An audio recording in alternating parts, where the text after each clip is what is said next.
For William Glenford, a proud grad of the legendary Witchcraft Institute, life was meant to unfold like it was carved in stone. His professor leans in and reminds him, "You're the top student and the Institute's brightest hope, so aim for anything you want and go grab it." A court magician or a university professor, anything but some lowly adventurer. But William's childhood was packed with wild dreams of adventure, the kind that made every day feel like a brand new quest. A craving that only kept burning hotter the more books you tore through. The professor begs him, warning that if someone of his caliber dives into adventuring, it'll stain the Institute's name forever. And in that moment, William swore to himself, quiet but unbreakable, he'd turn official and seal the deal. He'd become nobody a ghost to guard the school that raised him. With one last determined look, he turns and strides off, like he's burning every bridge to his old life behind him. His journey kicks off right now. He bursts into the city of Adelsha and heads straight for the Adventurers Guild. And he probably felt the weight of his F-rank tag landing on his record. It's only the start, but for him, it's the whole world crashing into place. He bolts to the quest board, and there it is, a basic goblin extermination request that's perfect for a newbie.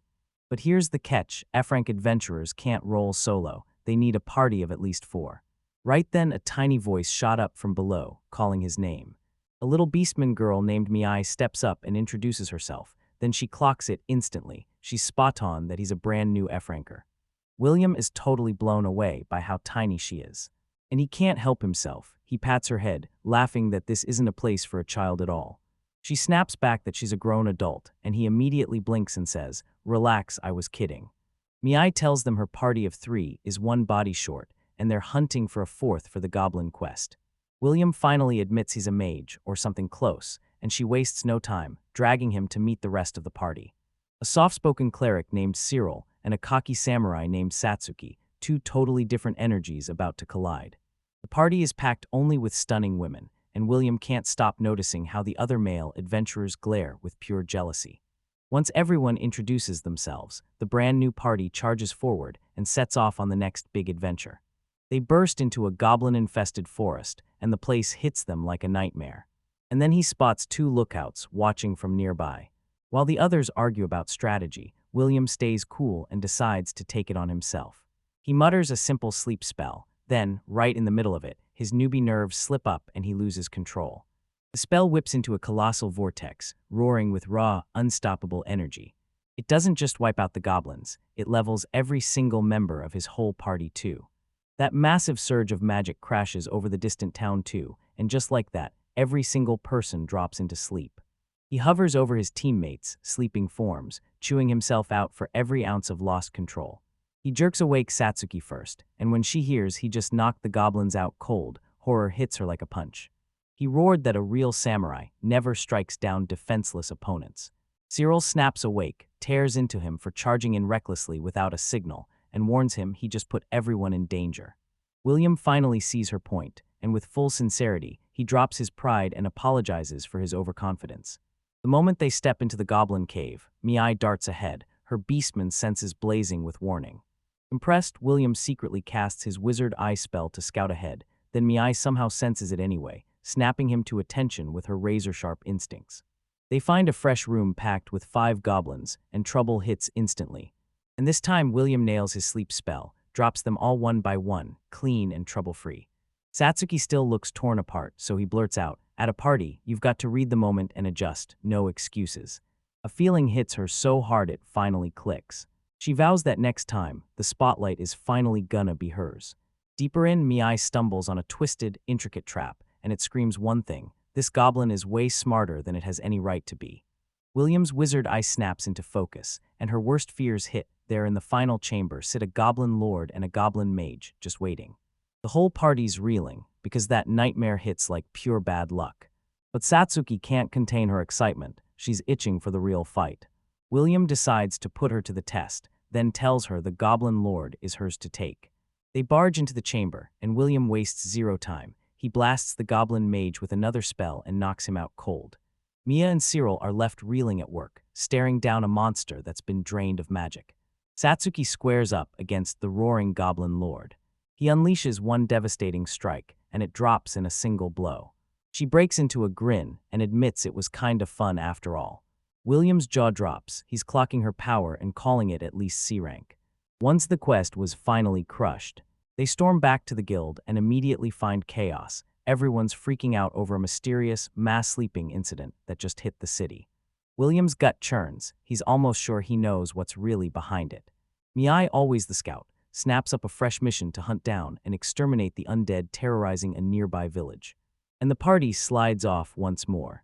The village lies in total ruin, bodies scattered everywhere. As they stride forward, William fires up the explanation of aura to Miai, this life force Satsuki channels to unleash her insane, bone-crushing attacks. Cyril snaps that the undead shrug off magic, so William's sleep spell is doomed before it even starts. And with zero hesitation, she declares, loud and clear, that this is her specialty. Charging straight at the horde, William rockets a blazing fireball forward just to see how far the chaos spreads. He blasts several zombies into nothing in an instant, then fires off the truth. He's got to conserve his mana, so he strides away and lets his party finish the rest. Zero takes a single step forward, holy power detonates in a blaze, and she unleashes Turn and Dead. Unleashed a blinding wave of light that erased dozens of zombies in one brutal blast. William can't look away. Her raw power and razor-sharp judgment leave him completely stunned.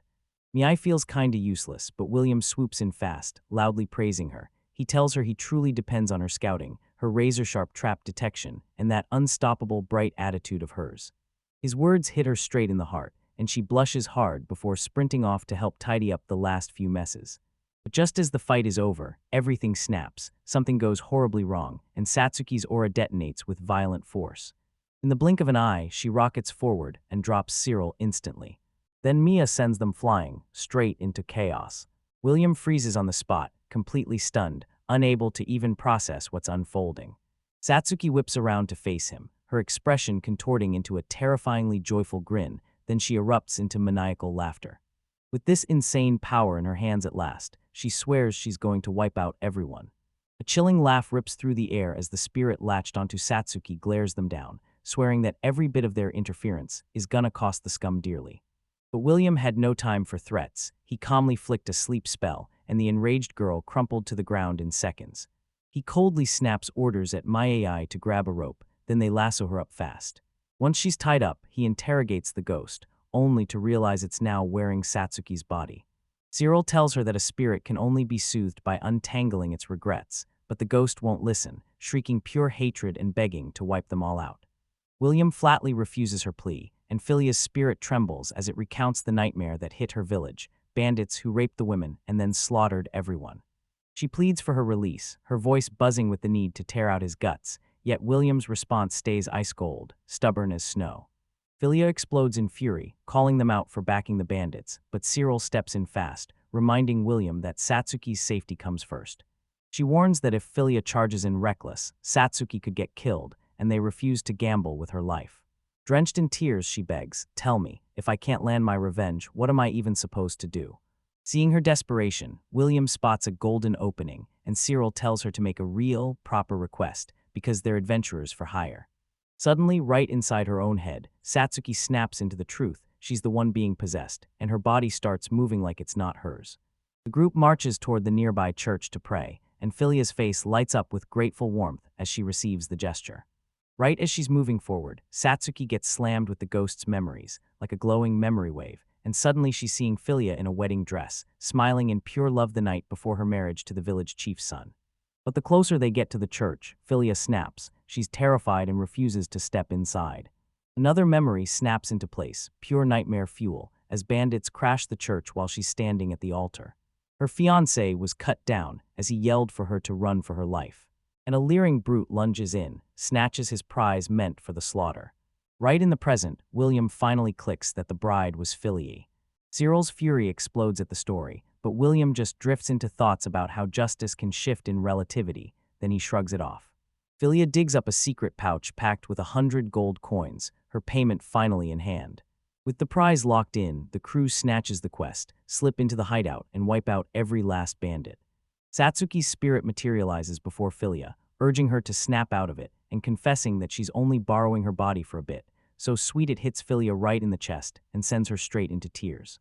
They burst onto a sprawling mansion that doubled as the bandits' secret hideout. Mia slips in and quietly takes out the guard. As they stare at the towering building, Philia's eyes blaze with raw, unfiltered hatred. William shuns the simple, sneaky route and casts a see-through spell, scanning the whole building from top to bottom. Inside, he slips into a den of sleeping, half-drunk bandits, easy prey just begging to be taken. He gives the signal, and I and Cyril slip in like shadows, slicing throats so silent they don't even echo.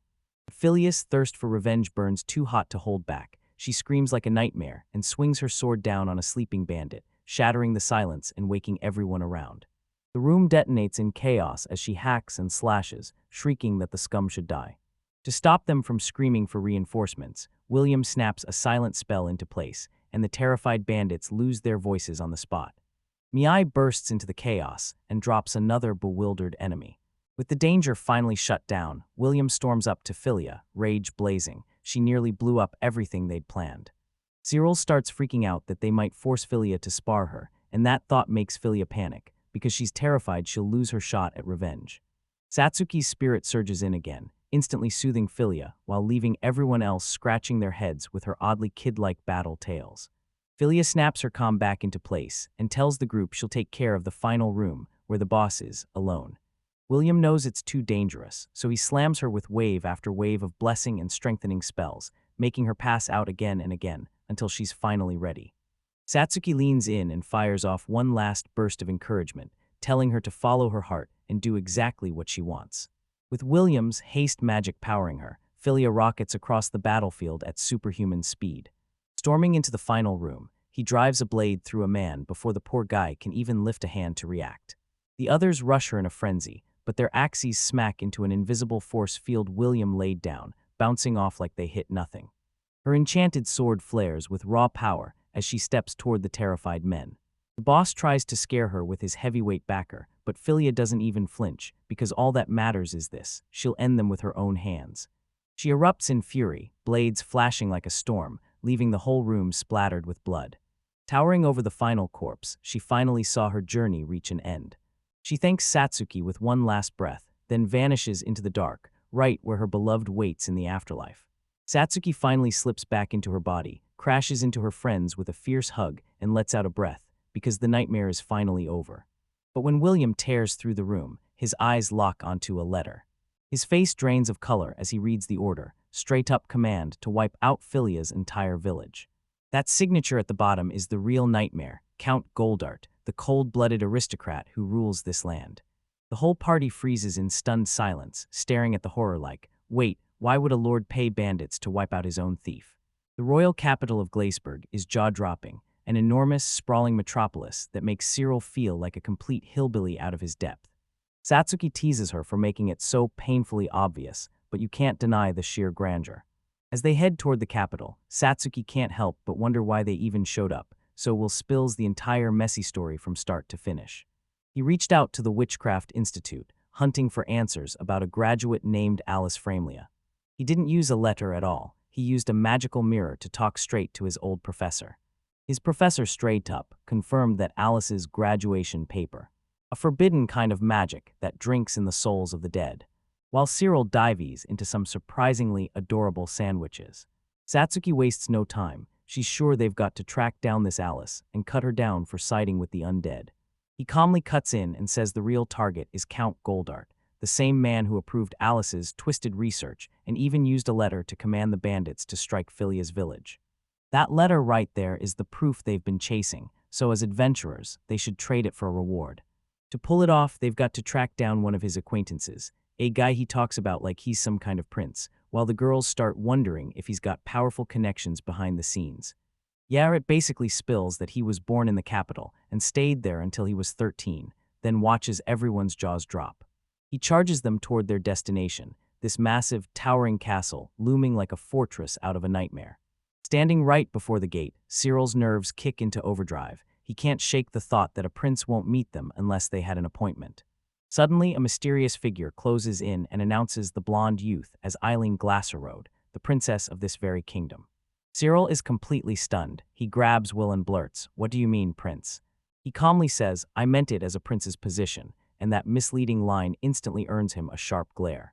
Eileen and Will kick off a trip down memory lane, laughing about how they used to duel each other with wooden swords right here in this courtyard. As Smugly relives how he steamrolled every fight, Satsuki can't help but clock his childish moves. Sensing a challenge in the air, Eileen steps up and dares them to a quick bout right now. Tossed a wooden sword straight at Satsuki. They stare each other down, smiling like sharks, and both start lining up a fresh excuse for the loss they're about to swallow. Cyril frets that Satsuki might lay into the princess, but Will stays ice calm and tells him it won't even turn into a real battle. Satsuki rockets forward, screaming like a war drum. But it vanished in one impossible, imperceptible flash of motion. Eileen snaps up behind her, the wooden blade pressed softly against her neck. Satsuki's left reeling, utterly stunned by the princess's impossible speed and deadly level skill. This isn't just some loud rage, this is a real warrior, 100%. Later, tucked inside the castle, and finally catching his breath, Cyril thinks that Eileen's power is every bit as strong as the Imperial Knights. She blows right past their little team of E-ranks. Satsuki, far from backing down after that loss, is burning with rage and swears, without hesitation, that she's going to win their next fight. A bold flash of confidence that lingers in the air, secretly admired in silence. Their fun little banter gets ripped apart when Eileen demands why they're here, and then she slams the incriminating letter into their hands. Right then, a thunderous voice ripped through the room, and a hulking man burst in, grinning ear to ear as he greeted Will, King Andrew. But the king's cheerful grin dies the second his eyes land on that letter. His face twists with pure rage, and he bellows that he won't let disgusting pigs soil his precious country. Then he officially hands the mission to Knight Eileen to deal with it. He tells Will's party they're getting a reward, and he admits they walked straight into danger just by carrying proof like that. With the mission now blazing in Eileen's hands, she'll tell her that if she wants to level up, she needs to learn how to work with other people and use them smarter. He points out with zero hesitation that the king never once banned her from bringing in outside help. A sudden spark clicks in Eileen's eyes. She's finally ready to officially hire adventurers like them. The plan locks in and the whole party nods along, especially Will, who practically beams, because this official quest finally means he can climb out of that miserable F-rank. As they head out, Will's eyes lock onto a man standing off in the distance, watching them closely. Eileen locks eyes with him and declares, "You're the leader of the court magicians." Will's face instantly turns icy when he snaps that power alone never makes someone a truly great human being. Eileen's jaw drops when she hears him admit this, pointing the blame straight at himself.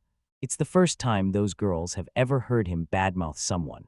That sudden interaction slams Eileen with a flashback, back when she was just a kid, clutching her fear and her hope, begging a young bookish Will to join her on the wild, reckless adventure through those old ruins.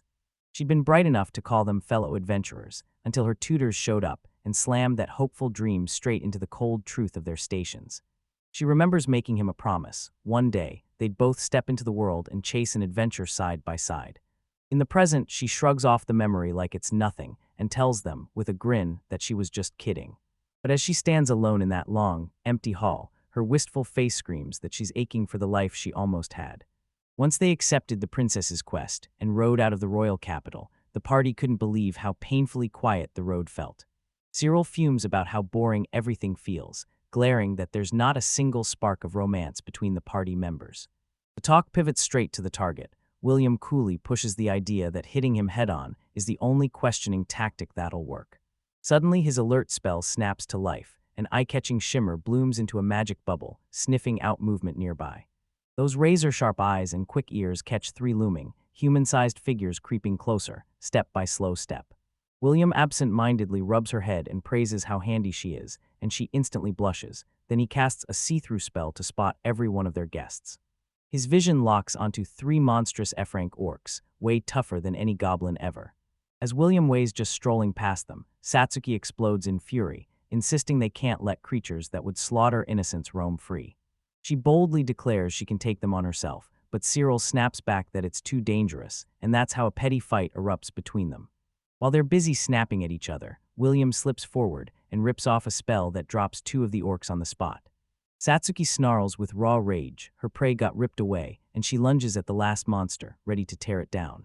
Cyril strains to stop her, but Satsuki shoves her out of the way, totally thrown off by Cyril's interference. As the battle erupts, William stays cool and calmly looses a storm of magic arrows, dropping the last orc in one breath while the rest still sleep from his first spell. After it all goes down, Cyril erupts in fury, tearing into Satsuki and William for their reckless moves right in the middle of the fight. The two slink there quietly while she tears into them, and the party's chaos shows up in neon lights. Just as the tension spikes, Miai rushes in to comfort the insecure Eileen, but her words trip over themselves when she calls the princess flat, and Eileen shoots back a death glare so cold it feels like it could freeze fire. Touching down in the city of Goltier, William lays out the next play, claiming he'll slip into Goldart streets alone to scout count its residents. He leans on Cyril's raw wizard power, but decides this mission needs finesse. Then he snaps a spell so silent it steals his presence, vanishing him from sight.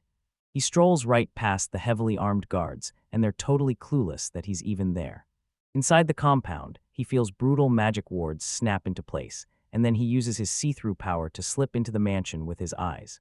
There he spots his target, Alice Flamelia, the court magician and fellow graduate from his institute, still hunched at her desk, grinding away like she's not stopping for anything. He slips back into the group the same way he vanished, so quietly it shocks everyone. Eileen blushes hard and swears she could see him the entire time, because her thoughts never left him for a second. Back at the inn, William spills what he found on his recon mission and even mentions a detect lie spell, and you can practically see the girl's suspicions spark. Eileen wonders that if she were in Alice's place, she'd quietly wipe out every suspicious visitor on the spot. William checks and confirms Alice is the only magician at the residence, so they decide to sit tight and wait until she slips out, then they'll strike. The very next morning, as they kept staring at the mansion, Mia finally sees Alice slip out for good. She's telling everyone she'll vanish for the next 2 to 3 hours. Disaster almost hits when Alice starts heading straight for their hiding spot, and one wrong step could put her in range and blow their cover. William snatches Mia without a word and blasts a telepathic command into her mind, tail Alice. An indignant me hissed at being hauled around like a sack of potatoes, then I bolted off to finish her mission. With the tail locked in, Eileen bursts out dressed like a knight, ready to slip into the target during their infiltration. William grins at the disguise, sends telepathy into her mind, and they both race toward the residence. Inside, Count Goldart paces and grumbles about his awful luck, then casually orders his subordinate to kill Alice the second she becomes a problem. Just as he's about to roll out his plans, a knight barrels in and calls out the visitor, Knight Eileen, straight from the royal family. The Count's jaw drops when the true princess shows up, right as his powerful magician steps out. As William warmly welcomes Eileen, he can't stop staring, because the little kid he remembers has blossomed into a stunning woman, yet when she steps into her royal aura, it feels like his very presence gets erased. He blasts the signal through telepathy. Just as the Count demands to know why the princess is here, the plan kicks off, one goal, clear as day, wipe Count Goldart off the board completely. We're walking straight into Count Goldart's mansion, no wasted steps, just to hunt down the court magician, Alice Flamelia. The Count breaks out in a cold sweat on the spot, stammering that Alice is out right now, so blatant a lie it's practically insulting. Eileen, the princess knight, looks like she's about to crack, while Will's stare stays ice cold and locked in place. The Count scrambles to reclaim his authority and orders Eileen to be ready to cast Alice aside if she has to, like that pathetic little power move could actually work.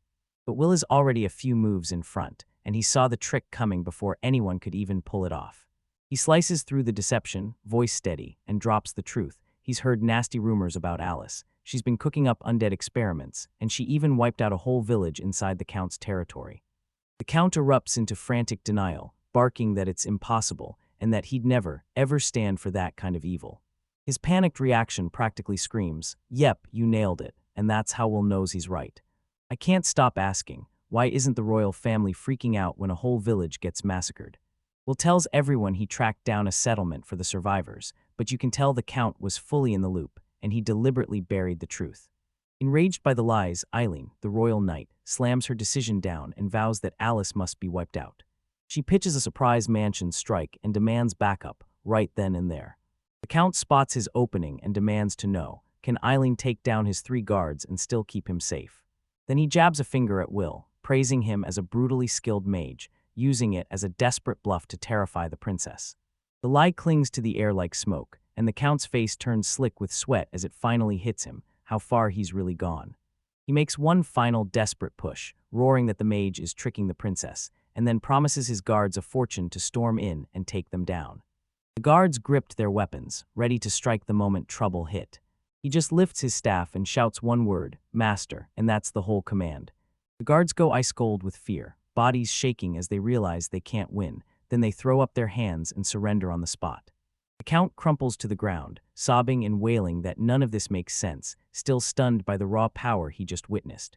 With the guards tied up, and the Count reduced to a blubbering wreck, will demand to know why he let his own people get slaughtered. The Count throws the blame at Alice, swearing she tricked him. Then Eileen snaps, furious, demanding a real reason for sacrificing innocent lives. At last, the pathetic noble finally spilled the truth. He'd been smitten with Alice, got bewitched by the way her skirt split, and handed her anything she asked for. How could something so petty spark a massacre? But the Count keeps on talking, claiming Alice swore she'd deliver him an army of undead the moment her research paid off. Eileen's rage erupts to the point that only a physical grip can hold her back from murdering the man right there on the spot. The Count, totally unaware he's staring down his own death, still has the nerve to critique the princess's figure, pushing her to finally threaten his life for real. After he fought the Count, and in the chaos, accidentally smashed his 1,000 gold coin carriage to pieces. You'll learn this, Alice has already bolted from the city. The party gears up for a full-on chase. Eileen even starts out insisting she'll stay behind to guard the Count. Then Satsuki snapped her out of it, telling her she's already one of the comrades, and she's coming with them. With fresh grit in their hearts, the group sets off, ready to smash straight into the decisive battle. They corner Alice and haul her into a forest clearing, only to find it guarded by an alert, impenetrable barrier. Will clocks it as a missile-deflecting spell in an instant, and instead of firing off some flashy showdown, he chooses a quiet, smarter move. Inside a tiny hut, Alice's wizard eye snaps open and zeroes in on them. As a test, he loosed one magic arrow, blam, and smashed her magical probe to pieces, proving his suspicions were right. Alice smirks at the cheeky adventurer Mage, already plotting her counterattack. The party locks onto a tiny shed, dead certain it's where the magic is hiding, where Miai stumbles on a glaring trapdoor concealed in plain sight. That pitch-black drop below feels straight-up sinister. We'll hurl an expensive sea through the spell, and light will blaze across a ladder that drops straight into the unknown. The spell won't reach far, so Alice could be lurking right past that door at the bottom, waiting to strike. Satsuki can't wait. She's charging in to smash the evil dead in its tracks. But he'll quietly realize that justice isn't some fixed truth, it depends on who's judging. They plunge into the darkness, and there's Alice, waiting right there for them. She stands in front of a weird wall that hums with raw magical power. With a mocking grin, she ushers them into her research lab, beckoning them closer, because she needs their bodies to power her work. Satsuki digs in her heels and gets ready to charge. But it'll keep her from realizing that wall is a deadly illusion. As he's about to smash the spell, Alice needles Eileen, jeering that she's a failed mage from the Institute. Then she swipes the illusion away with a bold flourish, bam, revealing a whole army of 20 zombies, each gripping a longbow, and proving necromancy can do something everyone swore was impossible. Dead quiet archers hold their breath, knocking arrows and ready to strike. A chilling warning from her forbidden research hits hard, and the party scrambles fast, huddling up to hammer out a plan. Impatient Alice slams her countermagic into place, grinning like she's already won. Satsuki surges ahead, ready to crash into battle, while Will shoots her a confident look, swearing he's got her back. Their plan is locked in. If they can fool Alice right now, they'll own the whole fight. Alice Flamely's story didn't kick off with cruelty. It started with crushing loneliness, the kind that grows when your own family treats you like a gorgeous doll and a walking billboard for their business. When her little pet, her only companion, passed away, her parents' casual offer to replace it shattered her entire world. For Alice, no one could ever fill that space. That one disturbing feeling lit a dark obsession inside her, and she dove into forbidden golem magic, starting with a single forbidden book. Even with the Witchcraft Institute staring her down, she kept marching, until their rules left her no choice but to swear off anything tied to the undead. But her ideal world, one where nothing gets replaced and nobody gets taken, was forged on this exact taboo. Her parents unearthed a terrifying truth in the blood-soaked remains of her brutal experiments, horror freezing them in place. The girl they loved was gone, and in her place stood a cold researcher who'd do anything for her work, demanding more corpses just to feed the data. She swore she'd pour her whole life into her research, heart, body, and soul, no strings attached, making her parents scramble to hide her atrocities at any cost. When she finally saw her family was a dead end, she snatched a fresh lifeline, Count Goldart. With her support, she reeled in a whole crew of adventurers, trapping them in her web to push her plans forward. With a delighted shriek, she snapped her trap shut. Then a horde of undead skeletons burst out, sealing the adventurers' fate with one chilling declaration: they were done. But her victory didn't last. One blinding flash, and her whole undead army vanished into nothing. Will and the rest of the crew saw it coming. Satsuki's lightning-quick thinking flipped the whole situation on the spot. Alice staggered in shock, stunned that some simple adventure or party could outsmart her, while her researchers' laser focus proved useless against their hard-earned, day-after-day battle instincts. Right as she tried to catch her breath, a raging blast of fire magic slammed into her and swallowed everything. She thought that Mage only knew how to deflect missiles, then he unleashed a shocking attack anyway. Will Cooley finally tell her their plan fell short, and that now they've got no choice but to go straight into a head-on fight? Satsuki shot forward in a burst of steel, her blade slamming into Alice's last-second force field with a sharp crack. The party's cleric snapped a second force field into place, sealing Alice's escape before she could slip away, while the other members relentlessly hammered her defenses down. Desperate Alice tore open her final trump card, Lord Undead, the spell that unleashed the dead. But it blew up in her face, cleansing all her own creations and leaving her totally defenseless. The moment she realized she had to torch her life's work and run for her life, icy dread slammed into her chest. But no way were we letting her slip away. He unleashed a hail of magic arrows, and she snapped right back with her own, smiling like she'd already claimed the upper hand in a duel of identical spells. Her confidence got obliterated when he loosed 3 arrows in one explosive burst. That one insane feat didn't just prove he was a mage, it screamed that he was a powerhouse wizard. When New Alice was barely hanging on to her last drop of mana, and with his companions surging forward, they slammed the attack hard. The same despair that kicked all of this off slammed back into his mind. Alice Flamelia lit the fuse for all of it, and he simply couldn't let it slip. Losing was not an option. Panic slammed into Alice, and with zero intel on these opponents, she hurled up another force field, desperate to break free. But then boom, a tiny, twisted 4th arrow flashes into view. Satsuki lunged in, ready to land the final blow. Alice's mind spun like a slideshow, every sacrifice, every loss piling up into one brutal truth. She'd chosen a world with no replacements, and she'd pay for it all. She stared at the sky and demanded to know why she was even alive in the first place. Right when the blade struck true, her whole world of undead vanished into nothing. After the Cold Arts residents crushed it, the victorious party marched over and handed Alice's research notes over to them. As they read, the clues snapped into place. Her tragedy unfolded in full, and they also uncovered Will's own fight with his father, the ruthless head of the court magicians.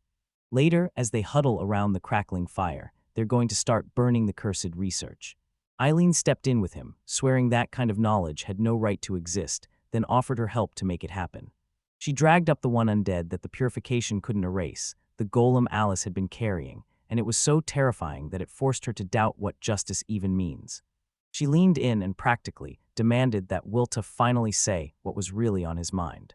And then he admitted he couldn't stop wondering what would have happened if the tables turned, if his own father had stood in Alice's shoes instead. He confessed he had no clue if torching the research was the right move, but in the end, it was still his call.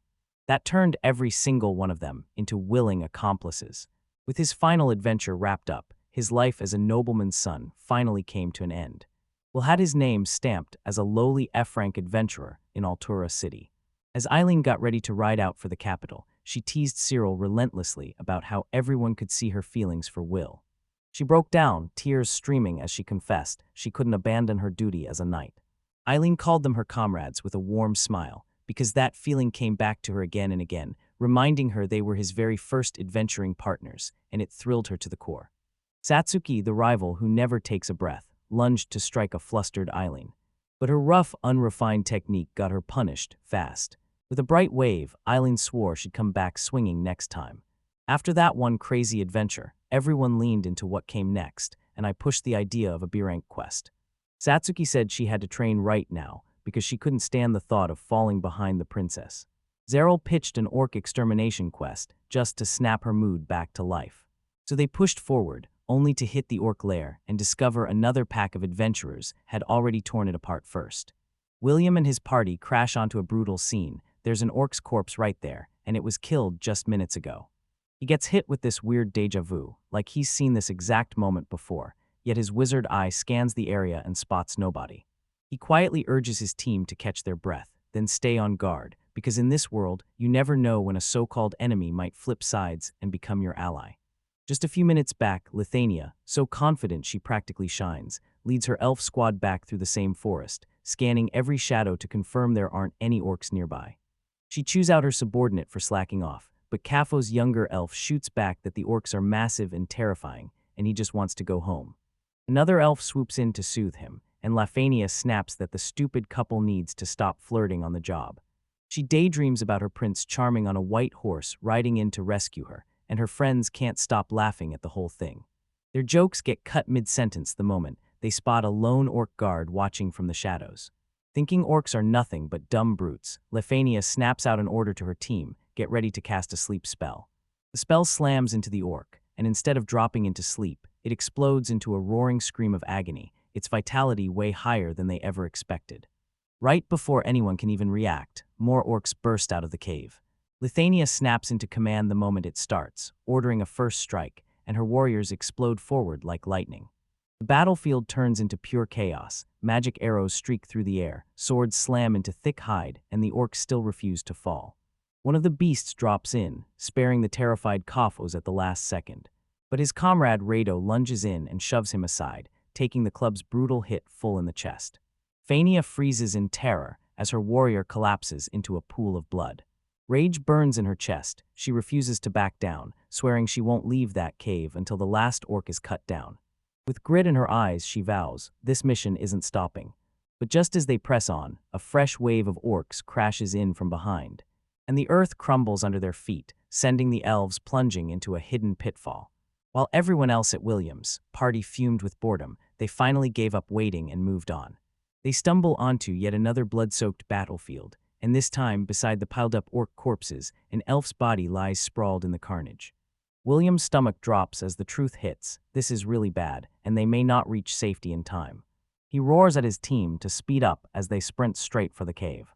Locked inside the last reach of safety, the surviving elves get completely boxed in by a brutal orc horde, led by a towering, terrifying chieftain. Lithuania throws her magic arrows with sheer desperation, but those wild, surprisingly nimble creatures keep slipping out of every strike. She shrieks at Kafos to stay back, certain her blistering speed will put her at the leader first. She surges ahead with a snap of green lightning, but the orc chief moves quicker. With one vicious swipe, he knocks her out cold, her sword skidding across the ground as she gags and coughs up blood. Despair slams into her the moment it clicks. She took the job like it was nothing, and her arrogance is what dragged everyone into disaster. Just as the chieftain lifts his weapon for the killing strike, a monstrous lightning bolt rips through the cave and blasts the beast in blazing, searing light. William and his crew finally burst into the place. Everyone's here, ready for whatever comes next. The elves can only gape in disbelief as these humans start tearing the last orcs apart with terrifying, no-mistakes efficiency. William strengthens Satsuki's weapon, pushing it to hit even harder, and she carves an orc clean in half with one graceful slash. Maya springs onto yet another orc's back, her claws slicing through his hide like it's nothing. She spots a weak seam and rips it wide open. Then William charges in and orders the wounded elves to shut up, so Eileen can fire off a healing miracle. Stunned and bleeding, Lefania lifts her head to meet her rescuer's eyes, and in her fantasy-scrambled mind, he's not a stranger. He's the Prince Charming she'd been waiting for. Ilian rushes in to treat the heavily injured warriors, hands flying as their wounds demand saving. The elf leader steps forward and declares her people are warriors from a nearby settlement, then drops the truth. The orcs nearly erase them all. Guilt floods her, tears spill instantly, and she sobs that it's all her fault, every bit of it, for being a leader. Consumed by self-hatred, she blurts that she should have been made a plaything for the orcs as punishment. William snaps at this attitude and strides over, yanks his cloak over her head, and tells her to calm down, no manners spared. He tells them it's a trick his mom used on him, and just like that, her shaking finally stops. He drops his head and apologizes for her reckless move, and just like that, she's finally calm. With gratitude flooding her chest, she grabs him and thanks him because he just saved their lives. And he keeps pushing them to come to her village to rest, insisting it's her thanks, until she refuses to let them turn it down. Her comrades instantly sensed it. She was sure her prophesied hero had finally arrived. When William notices his own party is brimming with curiosity, he wastes no time. He agrees to the offer. They burst into the breathtaking elf village, perched high above the ground among the twisting trees. But I noticed someone's watching them, and it's intense. As Lafania breaks down their lightning-fast, one-of-a-kind fighting style, William yanks her away from the crowd. He tells her straight up that he can't stand the way she dismissed him like he'd be an orc's plaything. He tells her this real responsibility isn't about hurting yourself, it's about digging into your mistakes and making sure they never happen again. Right when the tension snaps, Miai's ears twitch. She's picked up strange footsteps and you can feel it. Lafania insists that hardly anyone escapes the village anymore because the arcs keep people trapped, and the biggest nearby settlement is run by her very own mother. Their talk gets yanked to a stop when they stumble on a nightmare sight, fresh blood streaking the path ahead. And right there it all snaps into place. This elf is morally shattered because it's Lafania's mother, and a brand new tragedy is about to explode. The party finally reaches what was supposed to be a peaceful elf village. Then they stumble into total devastation and spot just one wounded survivor left standing. As Eileen barrels forward to bandage his injuries, William stays ice calm and sweeps the area, hunting for any last enemies. With a soft, glowing light, the alien raises its hands and casts a healing spell. But the young elf Lifanias can only burst into panicked cries, begging for her mother. After one more healing round, the grim truth hits hard. An enormous horde of orcs crashes into their main village and brings the fight to their doorstep. This wasn't some little raiding crew, it was a full army of 100 plus, marching under the rule of the fiercest drinking monster in their kind, an orc emperor. The sheer force of that attack hits like a punch, everyone freezes, and not a single soul can speak. Later, in a busted-up refugee camp, the harsh truth hits hard. Out of 400 villagers, only a tiny few are still left standing. And even their deadliest fighter, Finola, got wiped out. Satsuki, itching for a fight, tosses out the mercenary idea and casually asks William, "Can you just wipe out the whole army with one spell?" William stays on edge, because once an orc emperor steps into the fight, everything flips. His party members start whispering that if William really lets loose, he can absolutely take it, because he proved it already, wiping the undead when he went all in. A quick, hilarious diagram breaks down the orc power ladder, and the emperor sits at the top as an A-rank threat, which Satsuki swears is just as powerful as Alien. The alien sneers at the comparison, swearing she could drop one with a single hit, while William leans in, eyes sharp, because he instantly grasps where the real danger is hiding. The party's hopes crash to the floor as they finally see it. There's zero way they're winning. Even if they rounded up every warrior from the nearby villages, they could barely scrape together 100 fighters, too late, because the captured elves were already sealed for a horrifying fate. Plowing through the gloom, William's voice turns icy and straight to the point, as he asks Finola exactly how much they're willing to pay for their services. Satsuki fights back, but William shuts her down, cold as steel, reminding her they've got to put their own lives first and know exactly when to fall back. Biting down on their teeth, his companions shove the negotiations onto his shoulders and walk away. William lays down the deal with ice gold precision, 20 gold coins per person each day, a 200 gold success fee, and the absolute right to step back with full pay if the danger spikes too high. Finola, sure of their strength, signs on to the conditions without even pausing. The crew is herded straight to the elves' evacuation spot, right into a tight, dark cave mouth. William instantly spots a potential choke point. Inside the defeated elf's huddle, packed with misery and crushing defeat. William shuts it down with one chilling truth. This is the only entrance, and that terrifies him, because with just one way in, they can trap the whole crew and smoke them out like rats. An alien snaps at him for being blunt, but William shoots back that strategy only works when you treat everyone as true equals. The elf leader just breaks into a calm laugh, like he's quietly proving he knew all along. Before long, a fresh crew of survivors stumbles in, and suddenly their numbers jump to about 100. Right as the scout blasts out a warning, the orcs come charging in fast. It's a squad of 13, marching under the command of a top-tier officer. William kicks things off, swearing that he and Satsuki will cut them off the moment they come. Finola nods in agreement, then lets her guard drop and trusts their defense. William leans in and tells Satsuki one thing, guard the corridor, and when he throws the signal, she drops low and crouches. The brutish orc general drives its savage troops into the tight, razor-narrow passage. William doesn't sit back for Satsuki. He storms forward and fires a blinding volley of magic arrows that wipes out the grunts in the blink of an eye. Before Satsuki even gets a chance to react, rage surges through the general as he unleashes a thunderous roar that rattles the rocks beneath them. With the fight calling his name, Satsuki tenses up and charges straight into battle. But the general's so cunning, he fires his own soldier like a living projectile. She darts, dodges, and slips through the cramped maze of bodies and walls, and the fight hits way harder than she ever imagined. While she fights for her life, William stays stone calm, lifting his staff as lightning snaps and crackles all around him. He orders Satsuki to take the leader down, then blasts a devastating lightning bolt that leaves everything shaking, burning the last of his minions to ash. The general is grievously wounded, but he refuses to fall and still stands his ground, letting out one final roar that screams, "No." Satsuki rockets forward, ready to slam the whole thing shut for good. But the general moves with shocking, lightning-fast speed. It drove the blade through one of its own, then hurled the lifeless body straight at her. Just a heartbeat later, a spear of stone rips out of the dark, blasts straight into the general's eye, and ends his life on the spot. When the fighting finally dies down, William Kumlai steps forward and declares, "That's all of them."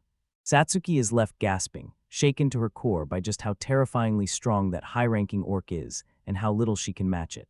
Seeing her falling apart, William steps in and gives her rare comfort, thanking her for everything and begging her not to drive herself all the way to death.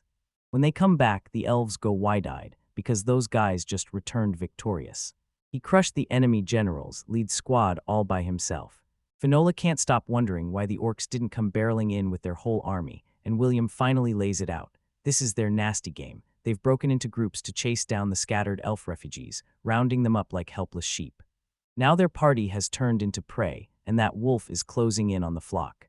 He watches the signs and predicts 3 platoons of orcs are about to crash in on them, driven by brutal orc lords, and backed by the orc emperor, who's personally running the whole operation. The crew bolts through the moonlit forest, racing like the night itself is chasing them. A heavy dread settled over everything, as William abruptly declared he was breaking off to take a walk through the sky. He spots a tucked-away hiding place and flicks on his night vision. And that's when Metamorphosis steps onto the stage and owns the moment. He snapped into a hawk's body and tore through the night sky, riding the wind like a storm. Up in the sky, he sweeps the area and spots the shattered elf village below.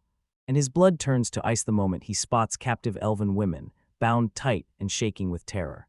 He forces himself to stay calm, sweeps the whole camp with his gaze, and then his eyes lock on a monstrous figure sitting on a throne made of bone and rock. While William hangs back behind the safety of the clouds, the Emperor's massive eye suddenly snaps wide open and locks straight onto his spot. Panic crashes over William like a tidal wave. He's been spotted by an enemy at a level he's never faced before. For Princess Eileen, life has turned into a non-stop grind of exterminations, and she's so done with it that she can't take it anymore. Orcs then more orcs, sent by her father's command, but her squires quickly pull her aside, saying this is exactly how knight apprentices like them get perfect practice. As she sweeps her eyes across the dead, empty land, a slow dread crawls into her chest because she can't sense a single orc anywhere. Her instincts shatter the moment a terrified farmer charges up, babbling non-stop about a huge army of orcs they've just spotted nearby. But then boom, he spots elves marching right alongside him, and Eileen's party is left completely stunned and confused. Eileen doesn't even hesitate. She decides to investigate herself, snaps at her companions to stay put because she knows they'll only drag her pace down. High above, an eagle soarer flew overhead, locking onto the unsettling horde and realizing these orcs weren't just tough, they were on a whole other level. His razor-sharp eyes snap onto a familiar face lying there, and his mind immediately races. What in the world is that alien doing here? He plummets out of the sky in a blaze of light, and with a thunderous landing right in her path, the world flips as his transformation kicks in. Eileen freezes when she sees him, then her surprise detonates into a blazing blush as she realizes he's totally shirtless. He shrugs and casually says it's nothing, just a weird side effect of his metamorphosis magic. But the vibe turns ice cold fast, alien eyes drinking in the wreckage, her face tightening with blazing fury as she swears she'll never, ever forgive these orcs. She whips her head to Will, eyes blazing with desperation, and tells him crushing the orcs comes first. But this isn't some government order, it's a personal plea. Then she pleads for him to lend his strength and help pull the elves out of this living hell. To her total shock, Will just hands her a deadpan note. He calmly tells her, "I'm not risking my life for feelings, because when emotions hit hard, they wreck your judgment." Eileen can't stop replaying her fiery plea in her head, and the shame hits her like a tidal wave. Then Will locks in his stance. He won't touch her feelings, but he'll follow his own judgment to save the elves, and for that, they'll team up and work together. Not knowing the rules or which side to trust, they still clasped hands and agreed. The real nightmare hits right away. These orcs don't just show up, they swamp the elf warriors, outnumbering them by a ridiculous margin. Throwing himself straight into that assault like it was a death wish. Their only shot is a surgical strike, hit the orc emperor hard and fast, knock him out, and leave the horde scrambling without their leader. All it takes is a tiny elite squad. As the plan finally kicks into gear, Will rockets back into the sky, then slams to a stop, just now remembering he forgot his clothes. Back at the elven camp, training is a total disaster. Satsuki tries to teach Lafania to fight with vague onomatopoeia, and the poor elf is left staring, completely lost. Mage effortlessly shows off a brutal technique, and that's when Lithania's jaw drops, because she instantly decides she's not learning aura from anyone else, she's learning it from Mage. Satsuki refused to sit on the sidelines. She declared she'd raise me into a deadly powerful warrior if she got the deal. Lafania kicks off her lesson by saying aura is that natural life flow coursing through the body. And the secret to controlling it is brutal training. Just keep sprinting until you hit that runner's high, then learn how to summon that exact feeling whenever you want. She grabs a terrified me by the heart and insists I can't stop, I have to keep running forever. When Will returns to camp, he spots dark storm clouds rolling in on the horizon, and the air feels ominous. A sudden rustle from the bushes snaps his senses to full alert. I burst past him, sprinting hard as part of her endless training, and he yells out words of encouragement. Moments later, Lafania stumbles back into camp, then faceplants hard into the dirt, completely drained and dead tired. She says the area around here is clear, but the real orc army has marched straight to the elven village, where they've packed countless elves into captivity.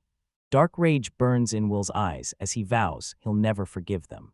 When they press him about his odds, he blurts out that he's already met Eileen, the infamous monster princess, and now she's stepping in to help. Everyone's left speechless when they find out he's working with royalty from Glesborg, and he's treating her like she's been his old friend forever. Meanwhile, Eileen's own squires hustle to get her back home, insisting that a young girl can't be left to face that kind of danger. Rage flares in her eyes. She dares all of them at once, shouting that they can join her if they win. She disarms every one of them like it's nothing, pure contempt, no struggle. Even when they stoop to throwing sand right in her face. Furious and victorious that her time got wasted, she rockets straight toward Will's location. His shirtless look hijacks her thoughts, and the next second she stumbles, hits a log, and goes crashing down. Cold rain starts blasting down, and she keeps charging, until her foot slips through an invisible wall and she's suddenly standing in a dry clearing. The party rushes over to her, talking her through it. This is a magic cottage spell. Cyril proudly shows off the magic book she learned everything from, only for Will to swoop in and say he's got 20 even better ones, then lays out the exact reason she's been hiding it. Eileen flashes a warm smile, and in her eyes, it's like he hasn't changed one bit. Just before the sneeze bursts out, Will throws off his coat, strips to the waist, and hands her his cloak to keep her warm. As Eileen huddled by the fire, tasting elvish food for the very first time, the others hovered around her, fussing nonstop and insisting, on Will's orders, that she finally rest the right way. More hooded elf warriors flood in, and one of them locks on with a burning stare, alien, because he recognizes that gaze from the cape. The elf thanks her, admitting her body is healed, but her heart still burns, and now all her soul wants is one thing: keep cutting down orcs until her rage finally has its fill. As she stalks away, he tries to slip off for some solo recon, but Cyril catches him and snaps that he can't burn himself out, so he pushes Mia to scout while she practices her running. As dawn creeps in, Mia stays perched in the treetop, eyes locked forward, scanning for her moment. The moment she clocks that same vengeful elf from before, she realizes he's out on patrol too. Her eyes bulge with terror as 3 colossal orcs burst out of the trees, sprinting straight toward the lone elf. Mia snaps to the truth. She could slip away, but the angle is all wrong, yet the elf doesn't retreat. She draws her bow, hatred blazing in her eyes, and aims straight at the impossible. William lurks in the shadows as Cyril kneels for a morning prayer. Her glow burns so bright that the nearby elves swear she's a goddess. She flashes him a warm greeting, and he can't help but wonder, could this be how brand new religions are born? He quizzed him about Eileen and Satsuki, and Cyril immediately figured they were out training. Then he just sat there, stunned by Satsuki's insane grit when she's surrounded by genius, a kind of stubborn strength he admires with his whole heart. But William's mind isn't on the moment. His eyes blaze with excitement as he reveals his mana capacity has surged again, and that weird change always shows up after he battles Alice. When he realizes his power is surging, a shock rips through him, so intense that Cyril has to step in and tell him to calm down. She snaps, calling him a monster, but he just scoffs right back. Then he points at Eileen and basically says, "Nope, she's the one who's truly monstrous." Her upbeat job vibe crumbles when she finally blurts out her insecurity. Being around that kind of talent makes her feel painfully average, but it also lights a fire in her to push even harder. William shuts down her worries with a cold, hard truth. This world is run by a tiny crew of elites, just like his father, and he insists real worth isn't judged by what someone can do. He tells her to stop stressing, because a person's presence is one of a kind, and nothing can replace it. Cyril opens his mouth to speak, but the unexpected weight of his words hits him like a thunderclap and knocks him dead silent. William quietly wonders if the toxic bond he's got with his father has warped how he sees everything. Cyril finally gets it. Eileen wanted him to talk to him for a reason, because those so-called elites can't ever give real comfort. She confesses her thoughts are chillingly similar to his father's, and she hates that connection more than anything. With a heavy heart, she blurts out her worst fear, that she and the others are only holding him back, and that the perfect partner for him is out there somewhere. William is completely blindsided. He never saw her vulnerability coming at all. He knows a "don't worry" would ring empty, because just thinking he might lose Cyril, Satsuki, or Mei feels unbearable. And he realizes words don't mean a thing. He has to stake everything on his loyalty with action. They might not be the perfect heroes from his wild dreams, but they're his priceless, totally chaotic family, his one and only. Raw emotion surges through him as he blurts out that he can't bear to lose them, his face strapped in pure desperation. When Cyril's face finally shifts, the pressure in her chest snaps. She lets out a relieved laugh. She leans in, grinning, and tells him she's thrilled to see this side of him, then says she finally gets what he's trying to say. Meanwhile, Mia slips into enemy territory and watches, as orcs stand watch over a captured elf. She knows one slip could send the horde streaming straight back to the elven base. Either you kill them, or they kill you. She doesn't even hesitate, just raises her bow and fires an arrow that smashes an orc's skull in a single strike. She lunges straight into the chaos, shouting at Lefania the elf to flee, while she blasts a path and holds them back so they can escape. Lefania blurts out in shock, asking if Miai's really trying to die, and Miai fires back that she can't, because Lefania is the one who saved her, and she still has that life debt to pay.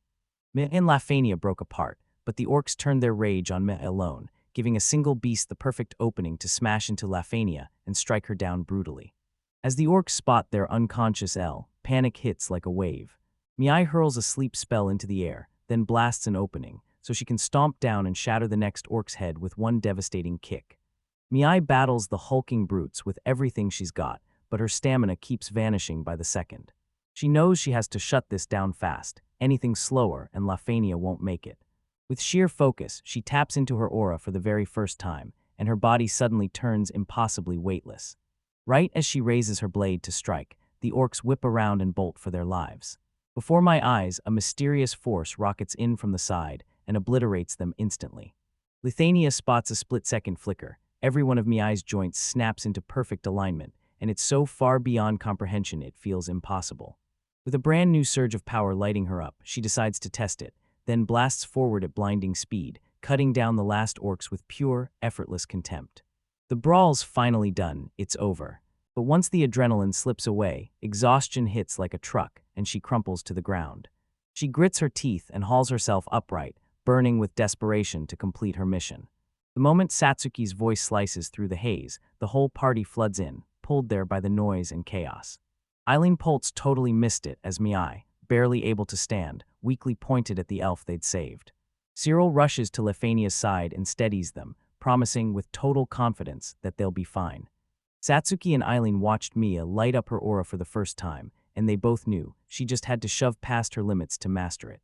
William snaps the pieces together. Those orcs must have already tracked down the elves' old base.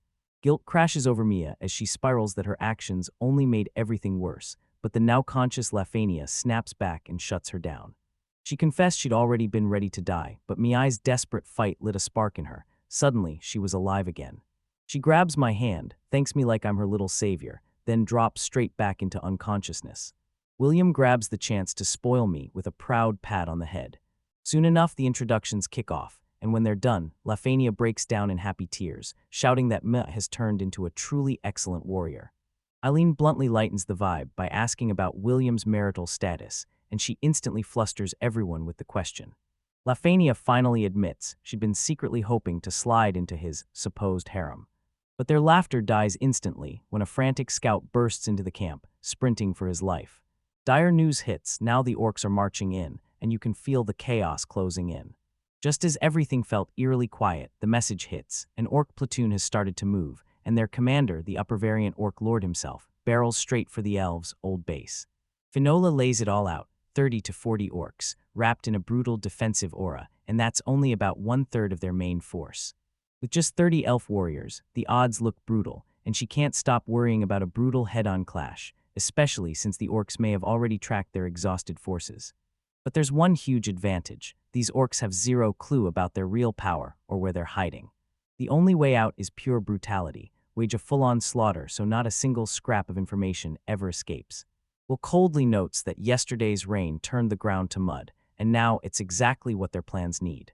Lefania suddenly bolts into action, a streak of motion ripping through the trees.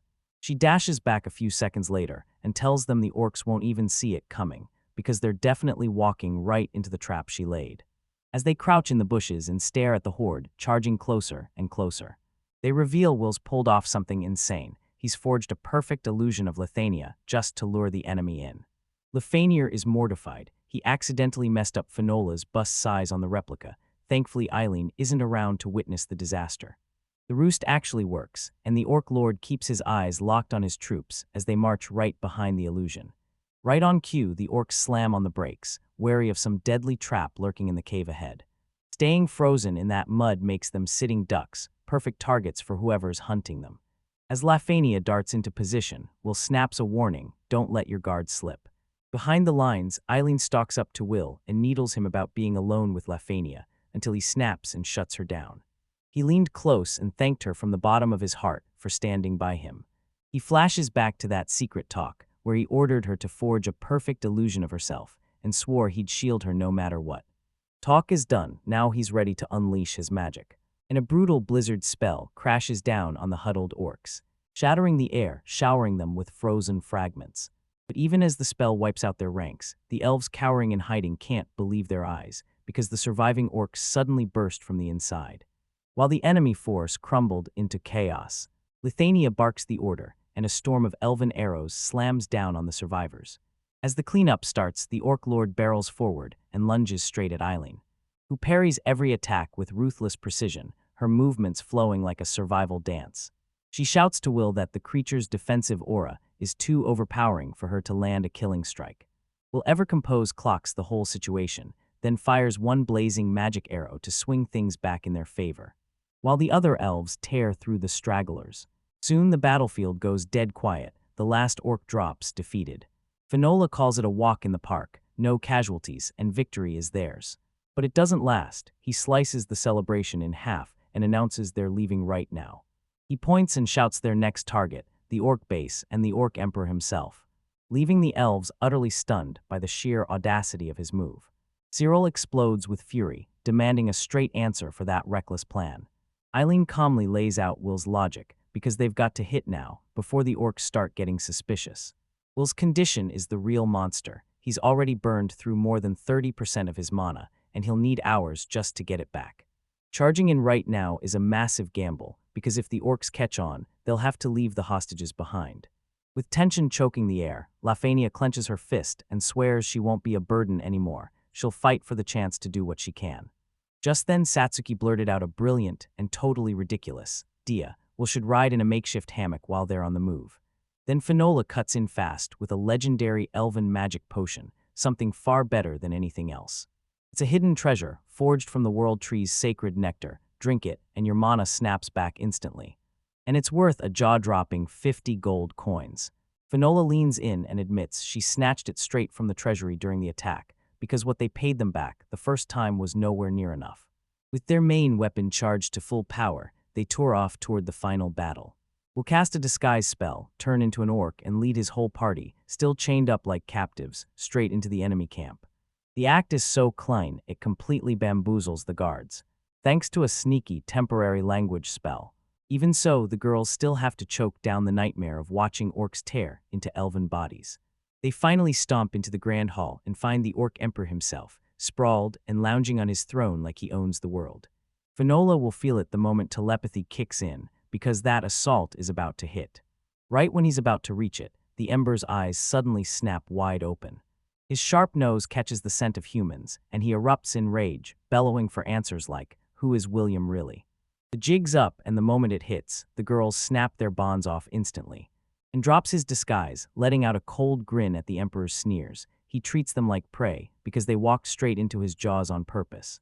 He grins and points out that 3 of them can already channel aura, and it's their bravery that's lighting it up. But Will doesn't bat an eye. He throws down a challenge to every orc in the settlement: step up and face him or die. The Emperor's master plan was ruthless: flood them with sheer numbers and crush them with a tactic so smart it felt unstoppable.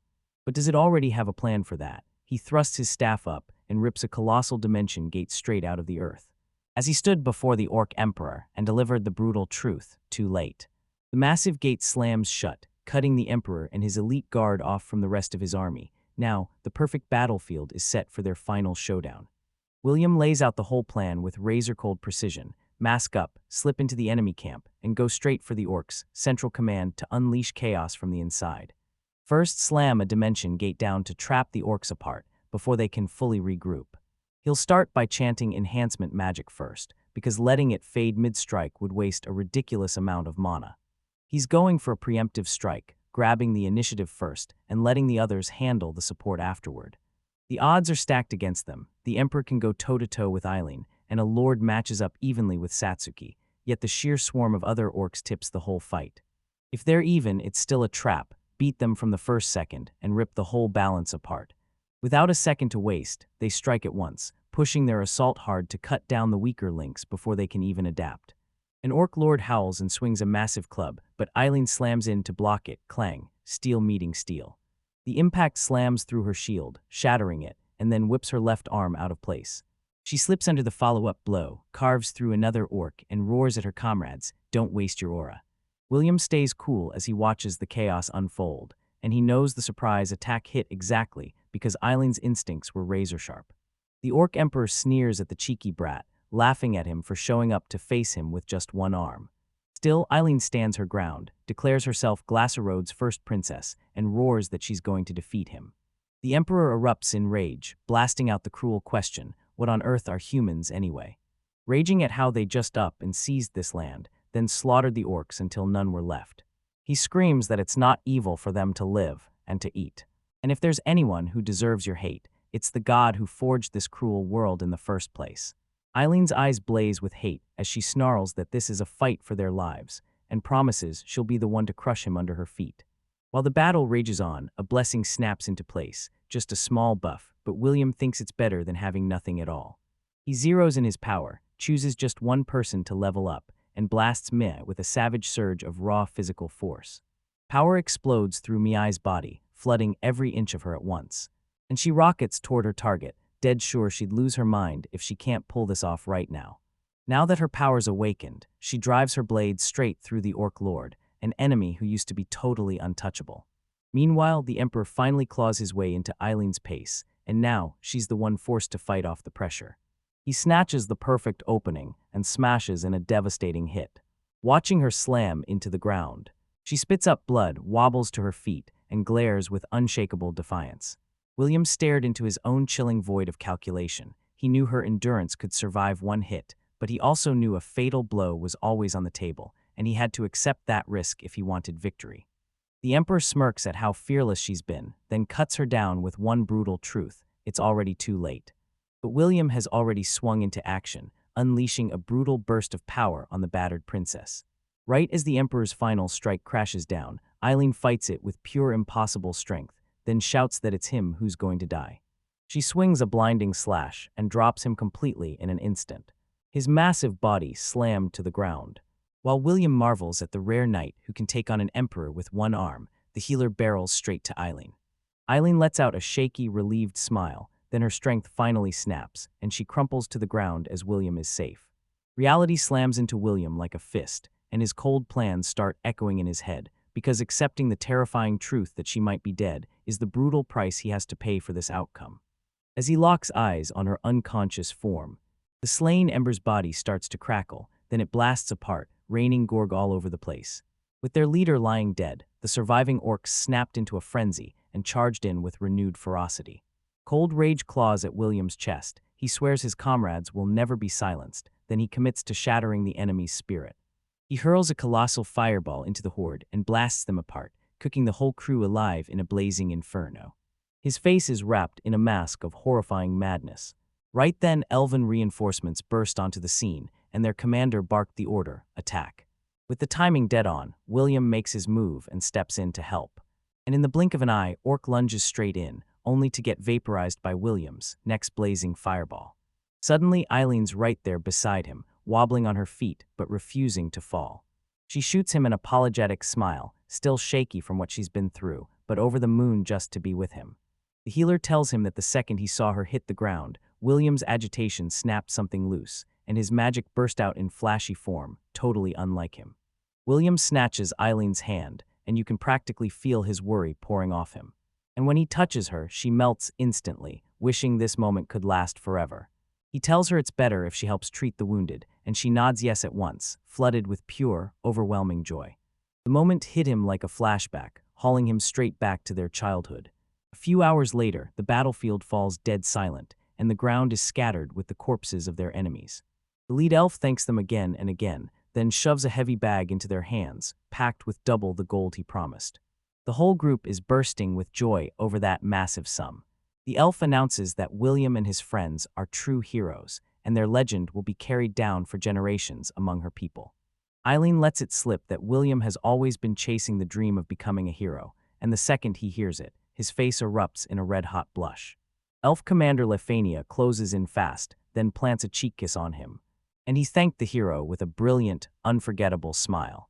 Eileen's face tightens with pure annoyance, and a shimmering armor-clad illusion of her materializes right behind her.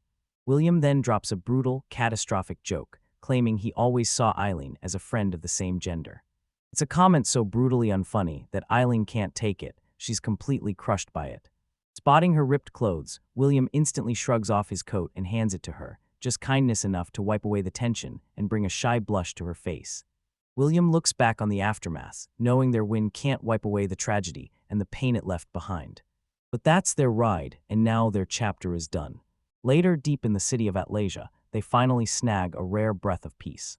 Satsuki explodes into the scene, dragging in a brand new joint quest. And they lock eyes, nodding in agreement, ready to take it. A vicious flash of flames and ruin cuts through the darkness, warning them with a grim omen: the quest ahead won't be kind. After 2 days of non-stop travel, Cyril and his crew finally burst into Noven, the loud, bustling mining city packed to the brim with dwarves. Satsuki is practically vibrating with excitement, dying to jump into that subjugation quest for a rockworm, because in her mind, it's basically a giant earthworm ready to get wrecked. Cyril couldn't shake the sting of regret as he thought about all the times he wished they made it to the royal capital instead. Their peaceful arrival gets ripped apart when a huge adventurer named William shows up, scoffs at the air-ranked rookies like they're treating the job like a picnic. His companions sneer and laugh it off, saying rookies like them won't last long, while William grins at the girls and muses that it'd be a shame to let them go to waste. Cyril stays calm as he tells his baffled crew, look, most adventurers hit a wall at D-rank, because the C-rank promotion quest is brutally deadly. That stalled progress ignites a brutal bloodbath. E-rank squads like theirs get shoved into the same quest line as D-rank seniors. Rage flares in William's chest as Cyril keeps bringing up their rank, and then he steps right in, practically daring him to throw the first punch. The girls stiffen in panic, but Satsuki steps forward right away, katana in hand, ready to face Cyril head-on. With a calm head on his shoulders, Cyril cuts through the tension and tells the senior adventurer straight up, no fighting between adventurers, there's nothing to win here, and it'll only get them both in trouble. Annoyed out of his mind but still getting played, William backs off, then stomps away in a full-blown storm. The party keeps grinding upward, tackling the city's endless stairs like they'll never hit the top. Cyril panted, drained and furious at himself, cursing the fact he never used magic like levitation, because now, with his powers gone, he's stuck as nothing more than a regular guy with basic training. Right when Satsuki starts doubting saving his mana is even worth it, she snaps and decides to take control herself. With a grin that says, "This is how a real party moves," she casually throws Cyril over her shoulder, and the shock hits him so hard it turns straight into total, humiliating embarrassment. William and his crew stared at the leader, pity crawling in their chests, while he muttered that it was downright shameful for a rookie to get carried. They finally reach their destination, and right there, they're greeted by the mayor of Noven, a young elf named Evlia. William puffs out his chest, claims his crew are seasoned D-rank adventurers, and pushes for double the reward, demanding Evlia act like Cyril's party flatout doesn't exist. Cyril clocks it instantly. This is no accident. It's a full-blown test to see if they're truly worth it. He steps up with fearless confidence and lays out a jaw-dropping presentation on rockworms, how they can stretch to a full 5 meters, live in Rocky Mountain strongholds, blast out acid that eats through stone, and wear armor-hard hides that even cheap blades can't cut through. Williams left there stuttering in total chaos, utterly outmatched. Evlia, clearly wowed, straight up tells both sides she expects work worthy of a real adventurer. As they head off, the girl gushes to Cyril nonstop, praising his brilliant performance. They push into the mining tunnels and immediately feel the walls closing in, then can't help wondering where the other adventurers disappeared to. Meanwhile, Williams' party reels in pure embarrassment because one guy points the finger at Cyril, saying he only got lucky with some random, obscure knowledge. The mage groans that he totally spaced on using his alert spell, and now he's kicking himself for burning mana to fix a fence. Suddenly, boom, the wall beside them shatters, and a gigantic rockworm explodes through like it owns the place. It unleashes a blood-chilling shriek, and its mouth gapes wider than you can stand to look. As we spin up a glob of corrosive acid and let it wreck everything. The cowardly mage shoves William forward, screaming for him to build a wall while the rest murmur a weak good luck, like they're already giving up. In the next tunnel over, Cyril's crew stays calm and tight, then Meh spots it, a huge creature slipping through their sensor perimeter. Cyril stays stone calm, using his see-through power to lock onto its position, and he confirms it's charging straight at them. He snaps orders to everyone to take their spots for the ambush, then they brace to unleash support magic. As the monster closes in, Cyril's gut screams that it can somehow sense asterisk magic. Right as it shows up, he unleashes a thunderous lightning blast and obliterates it. In the other cave, William's crew is in full panic mode. Every strike they throw at the rockworm just skitters off its hide, and the more they attack, the more it loses control and turns feral. William lunges in, swinging his axe, smashing the target, only to get hit back hard while doing it. His teammates start to wonder if they should bolt, but seeing their leader keep fighting, they grit their teeth and refuse to back down. Cyril is back and the creature is already charred, twitching on the ground. To make sure it's really gone, he urges Satsuki to finish it.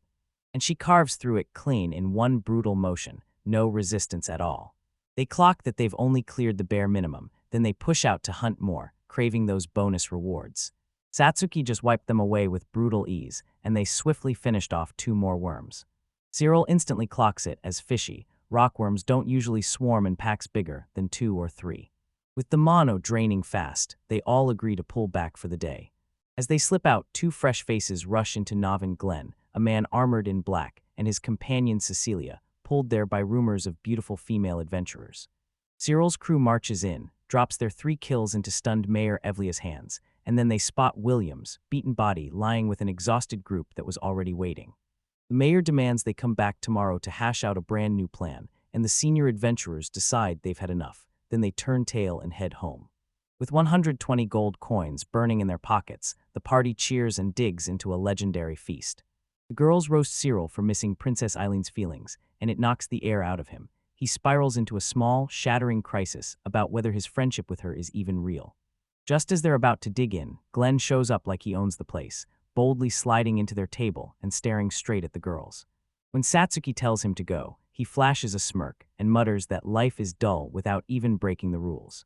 Satsuki spots Cyril about to talk and snatches the moment, then drives a punch straight into Glenn's face. He dodges with ruthless ease, smirks that he loves her aggressive vibe, then snaps, catching her fist mid-swing. Cyril's voice slices through the tension, and he calmly tells Glenn, that's enough. Glenn demands to know who he is and tells him, straight up, to get his women under control. It was so alien to Cyril that all he could do was guess. It was just a strange cultural difference. Glenn's eyes go dull, and he shoves them away without a second thought. Cyril puts his friend's safety first and backs out, but right before he goes, he leans on the waiter and orders the bill be charged to Glenn. Outside, Cyril gently reaches for Satsuki's hand, but she jerks back, rage burning because she can't stand her own weakness. She insists she's totally fine, then strides right back toward the inn alone. Cyril tracks her departure, feeling how one brutal failure can shatter someone's spirit.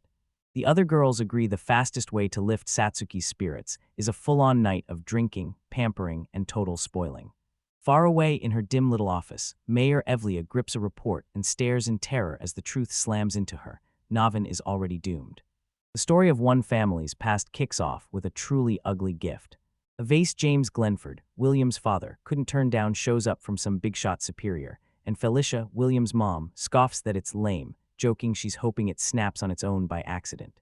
He spun back to a young William and barked a warning, "Don't you dare bump that important piece." William steeled himself and scrubbed that hideous face with meticulous care, determined to make it shine like it never had flaws. In his reckless rush to prove himself, he trips hard, then the irreplaceable object slams onto the floor, shattering into a violent rain of shards. His mom's face crumples as she gasps, then she snaps that he needs to apologize the right way, right when his dad comes home. Years later, William tells the whole story over drinks, and in that moment, his mind went completely blank. All he remembers is sobbing and wailing, an utterly helpless child beyond even his mother's comfort. The scolding from his father blurs in the moment, but those words still slice through his heart, like they keep echoing for hours. He was still too young and clueless to handle that brutal pain, and the only thing he could think about was vanishing from it all. He tells Cyril he just went to sleep, woke up feeling fresh the next day, and that one simple reset was what finally helped him move on. He finally cracks and admits it's the first time he's ever told this story, thinking maybe the way he sees things clashes straight with his father. Cyril, completely smashed, slaps on a grin, finally desperate to hear more about William and his father's past. She's stumbling drunk when she blurts, "So why'd you turn into an adventurer?" and straight up guesses it's because her dad refused to cough up the academy tuition. As the night drags on, Satsuki tosses and turns, drifting in and out of restless sleep. She's lost in a dream, staring at a mysterious figure who snaps at her, "Don't you dare stray from the path." She jolts awake feeling totally refreshed, but the confusion hits the moment she opens her eyes. She kicked off her morning sore practice the moment she woke up. Those words keep pounding in her head. The words don't stray from the path, but she's got no clue what they're trying to say. The crew cheers as she's back, and Cyril and Mia waste no time, plunging the troubled swordswoman into a full-on pampering spree. Mia offers Satsuki a cuddle, and right when it gets a little too close for comfort, Satsuki's eyes go wide, panic hits, and she bolts to escape the overwhelming affection. When everything finally settles, she reveals the truth. Her master wasn't just an owner, he was basically a guardian who swept her up when she was just a little kid. They stuck together through her sword training, until she hit her coming of age, and her master tossed her aside without so much as a goodbye. She still can't wrap her head around the fact that he left her behind. William asks how she felt in that exact moment, not to be cruel, he just wants a clear reference. Satsuki finally admits it wasn't anger or sadness at all, it was that relentless question clawing at her mind. Why? She's convinced her master had an honorable reason, no matter how impossible it feels for her to understand. William can't stop thinking about his father. Sure, he had his flaws, but William doesn't see him as fully evil either. Then Satsuki spills the truth. Her master is a total slacker, a gold-chucking moocher who brags after beating up the bad guys. Even though she'd failed to live up to humanity's standards, she still stood there like a dream, beautiful as sin, and a brutally brilliant swordswoman. The whole party freezes in shock when they realize her respected master was actually a woman. Right as the conversation heats up, they finally arrive, then freeze, because two figures are already waiting for them. It's B-rank adventurers. The man greets them, then Satsuki unleashes a storm of pure killing intent. At the mayor's office, Evlia, a young girl with trembling courage, lays out the terrifying situation in plain, urgent words. She stumbled on an ancient adventure story that basically spelled out the same wild case of rock worms. Where a party stumbled into a massive hall, and Woe found a writhing, nightmare monster made of tangled worms, squirming and horrifying them at every turn. It was the mother rockworm, the terrifying beast that spawns every single one of its kind. And when it clicks, they realize their D-rank quest isn't just some job, it's a mission meant to take down this monstrosity. William immediately blurts out that this is at least a B-rank quest. And Evlia confirms she already summoned B-rank adventurers, the exact pair that just walked in. With the city's survival hanging by a thread, she pleads with them to help, right now. William sizes up the danger, then nods and says they can pull this off. Just keep your eyes open, because his party's standing right behind him. Glenn, the beer-ranked adventurer, instantly rubs Satsuki the wrong way. She snaps, "Hell no," as he tries to play it friendly. She bares her sword the moment he closes in too fast, prompting Cyril to slam her own gear between them, just to break the tension before it exploded. Glenn snaps his focus to William and says, "I can smell it, there's no mistaking it, you reek of a strong man." Fed up with that obnoxious droning, William slams the brakes on his rambling and throws down a bet. Glenn challenges everyone to a rockworm knockout, promising the winner gets Cecilia as the prize. Cecilia drops a bombshell. Glenn isn't just anyone, he's a noble, and she says she attended the Witchcraft Institute too, just like William. William snaps the whole thing into place. This is the wizard their party just crushed after she got tangled up in forbidden magic. The talk spirals into full-blown schoolyard, taunts the second they find out Cecilia had to repeat the year. She's crying as she begs William to tell her his rank, then she proudly declares she placed 7th. Dead serious, William says he was the one student in his whole grade. His friends freeze in stunned silence, staring like, "Wait, why is this prodigy out here doing the job of an ordinary adventurer?" Glenn chuckles at the whole thing and hits the bet again, only for William to shut it down, refuse the wager, and demand a real match instead. He clocks Glenn's whole character at a glance and explains this. When a man's pride binds him tight, the only thing that can truly steer him is a real contest. If Glenn gets beaten in a clean fight, he'll never be able to show up and mess with them again. Glenn bursts into laughter, totally blown away by William's sharp thinking, and signs on. Then he grins and warns him that if he takes the win, nobody's going to be able to stop him. As they charge toward the mines, William lays out his playbook and tells his crew that even with the odds stacked against them, they're walking in with the upper hand. Glenn's huge sword is going to be useless in those tight tunnels. And that's when it hits, because the real contest is pure numbers. To win, William drops a wild command: "Don't you dare kill the next rockworm you spot."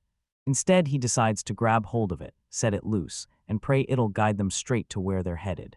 Mage steps forward with full confidence and declares, "Watch me prove the real speed and skill of a thief." As Glenn squeezes through the cramped dwarven tunnels, he flashes a smug grin, already admiring how smart that wizard was, using the terrain like a trap. The word cunning snaps Cecilia back, right to the day Glenn's own brother threw it at him like a vicious insult. The story whisks us back to a young Glenn, dead bored out of his mind, while his brother drills him with the rules of noble life: fight with raw strength and honor, not cheap tricks. His brother snaps at him for holding back his aura, and Glenn shoots back that if he lets it loose, everything gets way too easy and way too boring. He coldly orders his tougher brother to give sweets to the weak as charity, but then his tone melts, and he insists that real strength isn't just power, wisdom and smart tactics count too.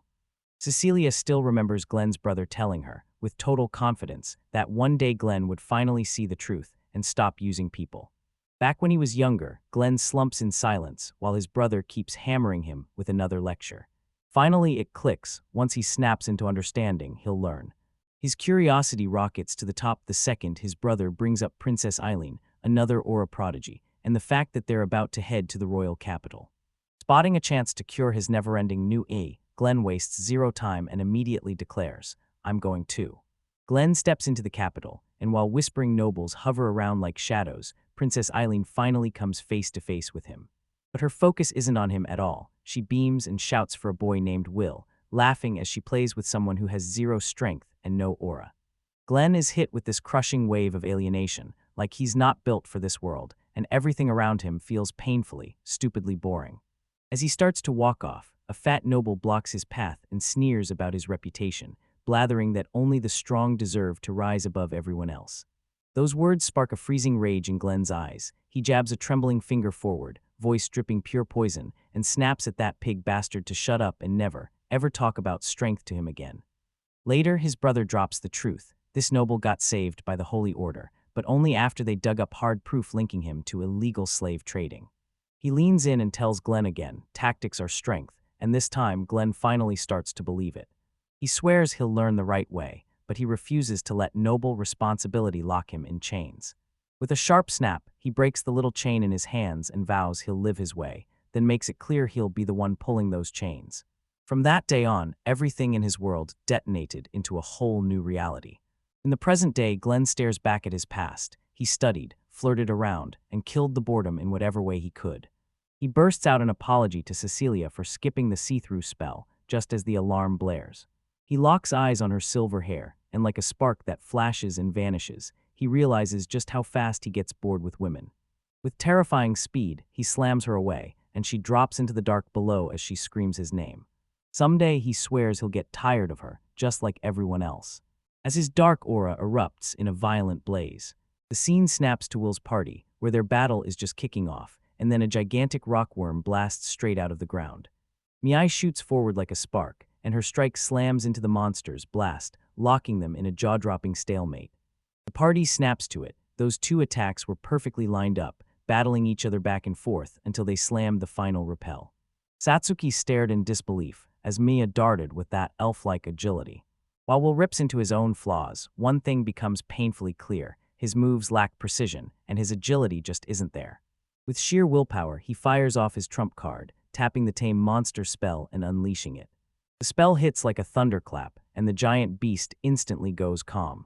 Will calmly declares the next move, using their brand new ally to track down the mother's nest. He breaks down the spell's limits and warns them they'll have to finish the job. When that effect fades, the creature has to die. Then he barks an order at the worm, lead the way, and it starts guiding them. As they push deeper into enemy ground, you'll see it. Satsuki isn't clocking the coming clash at all. She's locked onto the haunting memory of two rival swordsmen. He gets that she needs a clear mission, so he swings the plan her way. He'll stack her up with buffs until she turns into one unstoppable wrecking ball, barreling straight through the enemy lines. Satsuki is practically vibrating with joy, buzzing nonstop, because the ranked challenge is finally right around the corner. We'll show that every great warrior wears the same breathless, thrilled look, and swears the whole party will back her, no questions asked, every step of the way. Their route plunges them into a foul, sticky tunnel that clings to them like a nightmare, which sends a cold jolt through Satsuki and drives Cyril straight to the edge of despair. We'll never name their new guide Roddy, and it drove them straight into a massive cavern packed with dozens of monstrous rockworm larvae. With his wizard eye, he does a quick sweep and finds nothing but kids. Then the real horror finally slips into view: the mother rockworm, a disgusting swarm of writhing tentacles and gaping moths. The sight shatters Cyril, and he collapses into ugly sobs. It's a freak of nature. No encyclopedia has ever logged it, and nobody knows what kind of power it even holds. To test its power, he'll rip a rock servant straight out of the cave wall, and drives it straight in to smash the larvae. Before the mother can even move, a swarm of black tentacles explodes outward from her like a living nightmare. Satching the golem, then the hunt is on, yanking it into the swarm so it gets ripped apart in a blink. The party freezes in stunned silence, staring down an enemy whose power feels utterly unbreakable. The team scans the battlefield in a blink, and then it hits them. Satsuki's magic stretches to the exact same reach as the mother's tentacles, so going straight after the larvae is a dead end. Satsuki admits it: no matter how perfectly still the mother stays, she can't get there. They size up the threat and peg it at about B rank, on par with the Orc Emperor, but that's not the scary part. The tentacles are everywhere, and the sheer swarm makes it way more dangerous. With her master's old words ringing in her head, she's reminded: never, ever stray from the past. Satsuki hits that same old wall of frustration, unable to crack a secret technique. Then it finally clicks and Will surges into her, unleashing a brutal physical burst and advanced magic that rockets her abilities to a whole new level. Next, he breathes heat into her katana, soaking it in scorching magma power, so it slices through those hard rockworms like they're nothing but butter. To seal it all, he grants her a force field, an insurance shield that can shrug off damage twice. They're flat out saying this combo is the ultimate weapon against the tentacles. When the buffs start to die out, Mii recoils at how brutally awful their power feels, but Satsuki senses a deep, life-changing shift right inside her. That brief hit of overpowering strength crashes into her like lightning, and suddenly everything clicks. She can finally see the secret technique she's chased for ages, and with rock-solid certainty she declares, "Yeah, I've got this." Next, she rockets forward at blinding speed, exploding into motion like a flash of lightning. A speed so wild it feels like it couldn't possibly belong to this world, like something alien is moving through her eyes. She knows this power doesn't belong to her, and right then she makes a fierce vow: grab this chance, learn the technique, and master it for her master. Her thoughts snap back to a turning point. Her master square up to a bandit begging for mercy. The master, impassive, whipped the mana katana through the air. The second he grabbed it, she didn't hesitate. She sliced him down. He warned a young Satsuki that that killing a defenseless man would stain her blade forever. Back then, Satsuki just couldn't help thinking her master was seriously awesome. But now she finally sees the truth. What she'd called samurai pride was really just selfishness, hiding a twisted lie. A way to keep her hands spotless, while Cyril and Mei still got their blood spilled. Her master's words won't leave her head now. They echo in her like a brand new promise. She realizes that even after getting crushed countless times, her heart never cracked because she clung to that pride like it was armor. Now she's finally faced her own selfishness, and she knows she can't give in anymore. Wool tells her they'll figure it out, but Satsuki gets it right now. If she's held onto her pride this long, it's because of everyone who fought beside her. With fresh fire in her chest, she vows she won't budge from that path, no matter what. And will finally crack the secret technique for real. She glides through the swarm of larvae with pure grace, and not one single one gets harmed. She finally gets it. The path isn't meant to burn everything down. It's about gliding with the flow instead. Her eyes flare with realization as she unleashes her secret technique. Water whirls into a dazzling dance. With one smooth, lightning-quick move, she wipes out every nearby larvae, watching them twitch and writhe but still alive. Now that she's mastered the technique, she whips around to face the mother rockworm, ready to start training with her perfect sparring partner. She fires up for the next phase of the fight, clutching her brand new technique and ready to put it to the test against the mother beast herself. Will Cass use her flame body to scorch the air around her, melting every tentacle the moment it dares to reach her. Her plan is ruthless, slaughter them quicker than they can heal. She turns into a storm of steel and flame, cutting clean through those writhing appendages without ever slowing down, spitting out a trail of lifeless larvae wherever she went. Everyone stares in pure shock because Satsuki's power has skyrocketed out of nowhere. But their relief gets ripped away by an unearthly screech that rattles the cavern to its bones. Will's face drains of color. This isn't a death cry, it's a summons. The adults are already being summoned. A colossal mother rockworm blasts out of the earth, roaring like pure fury given teeth. Satsuki's got zero time to mess around with those newly summoned worms. She knows the mother has to drop first. She rockets onto its massive back, carving a ruthless path through its defenses in a breathtaking, deadly dance. The beast's massive body heaves back, then it all crumbles off, and you realize it was nothing but a decoy. A brutal tentacle crashes down, but her force field snaps it aside like it never stood a chance. Like every other lunge, she charges straight into it, screaming as she lands one flawless strike that splits the monster's massive limb in two. The impact roared through the cavern, ripping it apart from the inside out. With the mother's final death shriek echoing through the air, Roddy, the group's tamed rockworm, suddenly falls apart and turns to dust. It wasn't the spell running out, it was the mother's final command hitting like a thunderclap. Roddy gives one last wiggle, then bursts into a cloud of glowing butterflies, flooding the cave with light. Would silently mourn his fallen companion. They've won the fight, but Satsuki is utterly spent. Every last drop of strength is gone. No time to breathe. Now they've got to win this match. When they burst into the final area, there they are, Glenn's party, already waiting like they knew exactly when to strike. The last showdown is about to kick off, right now. William's party shows up in perfect timing and stares, as Glenn's group is already there at the nest, while everyone else is left freaking out over how they hit the same spot on their straight route. Glenn smirks and chalks their breakneck speed up to pure luck, and Cecilia can't stop thinking about it, like it might be natural intuition. William refuses to buy it as mere chance. Cold dread floods his chest as he realizes Glenn's presence is no accident. Before they even get a word out, Satsuki snaps into motion, blade blazing, slicing straight through the monstrous worms in a brutal, non-stop dance. She whirls and slashes, cutting through the beasts with terrifying grace and total control. Glenn stares, completely hooked, and blurts out that she's way more interesting than he expected. Then he orders Cecilia to start stacking buffs. He stares at his own sword skills, perfected years ago, so polished, so routine, that it's killed the challenge and left him flat-out bored.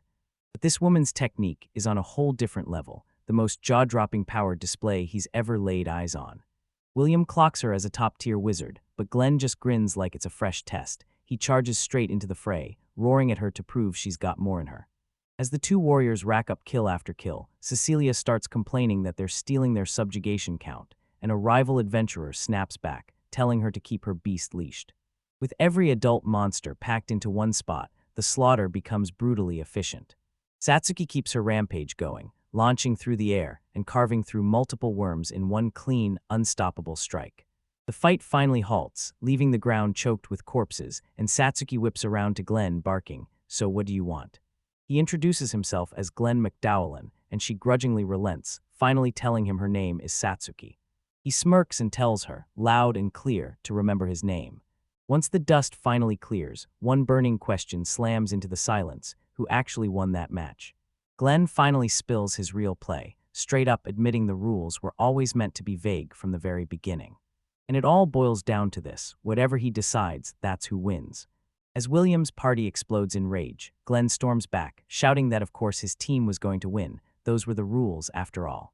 But William finally gets it. Glenn already clocked their kill counts, and deep down, Glenn threw in the towel, because this is a guy who can't lie to himself. As a prize, Glenn hurls an ancient spellbook at William, when he snatched from Forgotten Ruins. He tossed it out as the swap for Cecilia's contract, then sneered that it probably wouldn't even carry half the social weight. Everyone's left slack-jawed once they realize that artifact is priceless, but Glenn just shrugs it off and tells William, "Meet me at the bar where we first met." Before he pulled the intrigued Cecilia in for a drink too. William first refuses, but then he spots a freakishly clean slice on one of the carcasses, too perfect to be made by any blade. Once his interest spikes, he snaps, "I've got a few complaints," and heads straight for the bar. Satsuki, meanwhile, is practically glowing with triumph. She finally feels like she cracked her master's secret technique. Her smile fades fast when she finally admits it. No matter how hard she masters this, it still won't pull her master back. She got ditched with nothing but a coat, a catting, and a brutal letter that basically said, "You're on your own now." That lonely survival still crawls under her skin, and the burning question, why they abandoned her, keeps haunting her night after night. She'd been praying the technique would unlock everything, so their reunion could finally happen. William cuts through her thoughts and blurts out that her hand-woven coat is a mind-blowing antique, crafted before the cloth-form spell ever turned clothing into mass magic. He tells her if they truly hated you, they never would have abandoned something this precious. Those words slam her with a flashback, her master stumbling on her, starving in the forest, and tearing open his food to save her. And Satsuki finally gets it. Her smile blooms as the years of fighting pay off at last. After they celebrate their win, the whole party heads straight to an inn to clean up and get ready for what's next. Before they even headed to the bar, Glenn dropped a quick mention. Glenn taps his foot, impatient as ever. Then the second he and William sit down, Satsuki and the others yank Cecilia away for a girls' night. While Glenn takes a reckless bite of the bar's priciest, strangest delicacy. Cecilia is getting showered with drinks, and the people around her won't stop needling her about how she used to rank at the academy. The questions suddenly get way more personal. Then they corner her about her relationship with Alice Flameria. Cecilia spills her past, how she ruled as the #1 girl in her tiny village, then crumbled and lost her confidence the moment she entered the Witchcraft Institute. There she finally ran into the stunning, mysterious Alice, yet every step around her came with dark, twisted rumors. People flocked to Alice's power like moths to a blazing flame, and every single time, it ended in disaster. Cecilia didn't feel anything except pure, burning frustration in her shadow. One day she finally snapped, threw her hands up, and swore she'd be #1, the only one.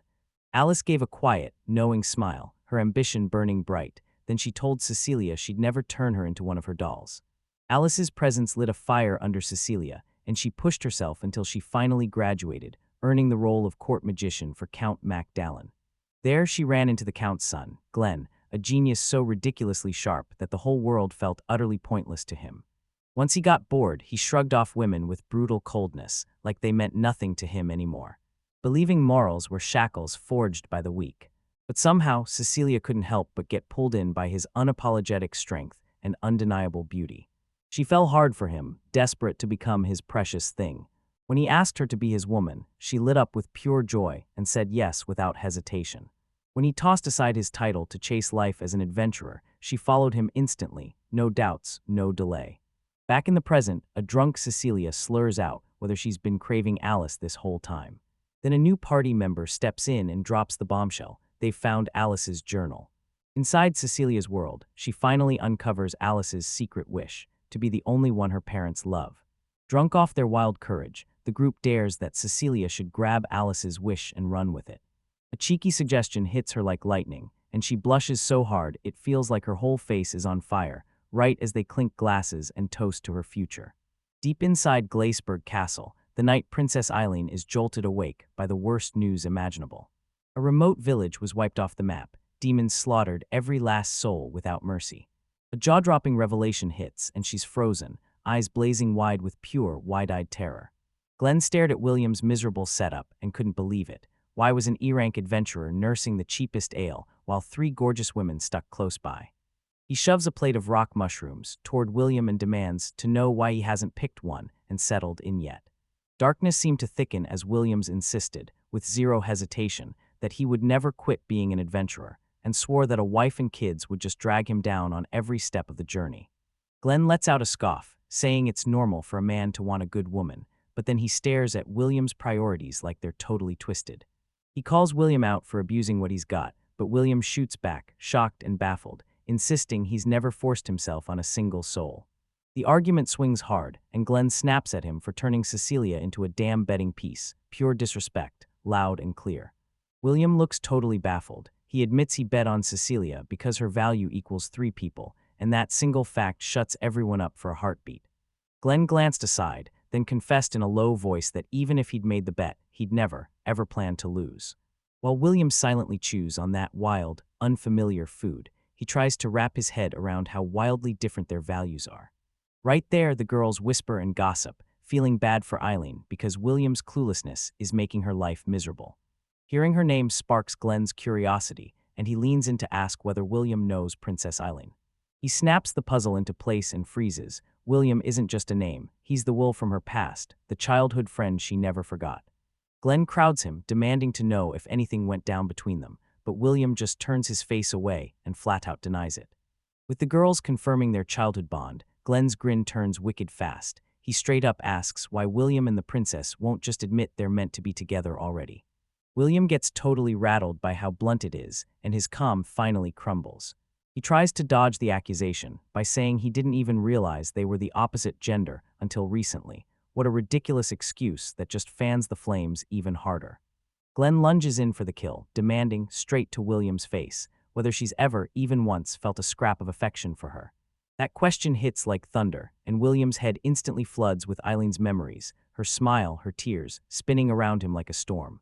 Seeing William frozen in shock with that bright blush, Glenn bursts into triumphant laughter, slaps a few coins onto the table, and declares he feels way better now. He tells Cecilia they're leaving, and when they step outside, she swears to herself she'll become Glenn's one and only. Stuck alone with the girls, William gets hit with non-stop questions about Eileen's painfully obvious feelings. He digs in his heels and keeps insisting he'll stay an adventurer, again and again, leaving them more baffled, while he reminds them he was the Witchcraft Institute's top graduate. He refuses to believe his past gets to control his future, but that conversation still rocks him to the core. Realizing he'd messed up, he shoots off an apology, and everyone nods in agreement as they all turn around and head back to the... In his room, William tears open a scroll Glenn left behind. The stuff is so wildly fascinating. He dives into the magic he's been studying in his academy, and suddenly he's up all night, fully locked in and not blinking once. The very next morning, the girls spot him with bags under his eyes, so heavy they look like they're weighing him down, utterly wiped out, but absolutely thrilled. He gushes that the scroll is incredible, then, wired on pure sleep-deprived excitement, tries to fire off a spell and nearly wrecks the whole room before they can finally cut him off. They snatch the scroll out of his hands and bark, "Bed now." Just as he's about to finally rest, the device starts buzzing again, like it's not letting him breathe. He shoots out his hand, and there it is, a contact request from Eileen. A magical mirror flashes and an image snaps into existence. Eileen, stunning as ever, dressed to kill in an elegant gown. William is so stunned he flings the device to the ground. Thud. He snatches it up, and there she is, trembling as she asks if the dress looks weird. Then before he can even speak, her smile vanishes and deadly seriousness takes over. She drops shattering news. Turns out the Demon King has finally come to their land. The whole party goes silent when Eileen bursts in and tells them, "I need your help for the subjugation quest." They don't even hesitate, mission locked in, and they sprint straight for the royal capital. Half a day passes, and there they are, stuffed into a merchant's carriage, riding shotgun as his escorts. Their trip gets yanked away in an instant. One brutal crash hurls them out of their seats. The carriage lurched, flipped on its side, and crashed straight into that huge clump of rock mushrooms they'd been munching just moments ago. William realizes with a jolt that his alert spell never fired, because he'd labeled the creatures as harmless. Their carriage is smashed and they're miles from where they started, so they stake out a camp, while the merchant scrambles for a replacement. Cuddled by the crackling fire, the girls trade wild stories, how they fought goblins, then teamed up with the elves to smash orcs in brutal battles. The talk snaps back to William's future, and he admits it flat out. There's nothing he dreams of except running wild as an adventurer. Then bam, an alert spell snaps on, screaming that something huge has just entered the woods. Satsuki rockets into the trees the moment an orc bursts out, and before it can even swing, she and an elf warrior slice it down in a flash. It's time to reunite with Lafania and Cyril, two elves they'd risked everything to save before. They tell him that ever since their last run-in, they've been on a relentless hunt for stray orcs. William's name is the spark behind it. Lithania proudly flashes them a tiny talisman the elves have started carrying for luck, a miniature statue of their whole party. The sight of that figure wrapped in bandages hits William like a punch, horror blooming in real time. He'd only told the heartbroken elves to bandage up, and they'd twisted it into a heroic ritual, just a desperate coping trick gone wrong. The word hero hit his mind like a key, ripping open a childhood memory, him buried in books, staring at the future and dreaming of nothing but that. A shocked gasp tears out of him as the memory hits, his buried, sweetest longing, and he realizes he's always been craving to be a hero. The girls piece it all together, and suddenly they see it. His childhood dream is right there, within grabbing distance. He admits that it always felt like a childish fantasy he couldn't quit running from. His mom's voice keeps ringing in his head, swearing he's a true great hero. He finally owns his dream, and his friends go all in, ready to back him up and help him blaze the long road ahead. Their adventure barrels on to the city of Adelsha, and Miai rushes straight to the Adventurers Guild to lock in a new carriage. She's instantly clocked by a seasoned adventurer from Noven the moment she shows up. He snatches her up, panic twists his face, and he roars at her to stay far away from the royal capital. He tells her they were the very first to witness the demons, and she has no clue how terrifying they really are. Then he pleads with her to not waste her life. Huddled around a flickering campfire, Satsuki's crew starts trading grim whispers about the horrifying legend of the Demon King. Lithania trembles as she remembers the Elder's grave warnings. These guys are trouble so serious, you'd better steer clear at all costs. Satsuki finally admits his knowledge is thin as paper, but he still pieces together a shaky picture of horned, purple-skinned monsters, claws bared and fangs ready to bite. Nightmarish beings from another world called Hell sometimes slip through the cracks and crash into theirs. But the real question is their power. Cyril says even the tiniest common demon hits like a C-rank threat, the kind that's equal to an orc lord. Satsuki shrugs and casually says he can probably take care of it. Lafania shot him a furious rebuke, reeling from the sight of his lightning-fast, unnaturally rapid growth in string. To put it bluntly, Satsuki is already matching a B-rank adventurer, strong enough to tear down an Emperor-class monster. The moment a Demon King appeared, the whole continent would erupt into chaos, and Eileen's Glacelord kingdom would take the hardest hit. Sensing the threat closing in, Lafania snaps that she has to get back to her people, no delay. Believing those long-lived elves still had ancient answers to the threat humans had completely forgotten. With a promise to be back soon, she dashes off, and now the others are stuck listening as William, their senior adventurer, starts spinning a bone-chilling tale. His tale kicked off with a humble mission, stepping into the remote village of Macdalen to gather herbs. When he rolled into the village, everything went dead quiet. Then a foul, weird stench hit his nose and made his skin crawl. The street was totally empty. No souls, no sounds, just eerie silence. Their confusion snapped into horror the second a bloodied figure staggered into view, then crumpled to the ground. As he barreled through the rain, 3 monstrous horned figures clawed their way into view behind him. The adventurers could only huddle in hiding, their hearts hammering as the demons roared past. At least they didn't seem to notice them. Right here and now, William shakes as he tells how that was 3 C-rank demons, something so terrifying, his whole party couldn't possibly stand a chance. Miai is just calmly chewing through her food like she gets the power scale instantly, so Comet straight up leaves William stunned. After they barely survived their escape, they sprinted straight to the Atlasia Guild to report everything they'd seen. They had no choice but to lay out everything to a packed hall of knights and nobles. Right then 2 familiar faces crashed onto the scene, Jack and Selma. William admits they go way back. Selma was an acolyte in the Holy Order, and she'd followed Jack all the way to the royal capital, where he was talented, but totally stuck in neutral. To crush the threat and break the elite subjugation, they sprang into action right away. Led by senior knight Bartram, with court magician Elvis in the mix, plus acolyte Selma, and a squad of knights that includes Jack, who somehow never stops yawning. Jack's disrespect hits Bartram's authority like a slap in the face.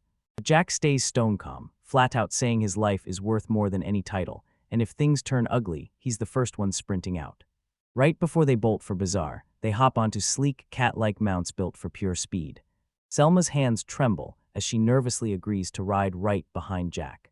With the princess's last word, the force launches in a blur, smashing forward as they sprint toward the doomed village, completely clueless about the brutal nightmare waiting right around the corner. As soon as Jack shows up, a cold, uneasy dread crawls over him.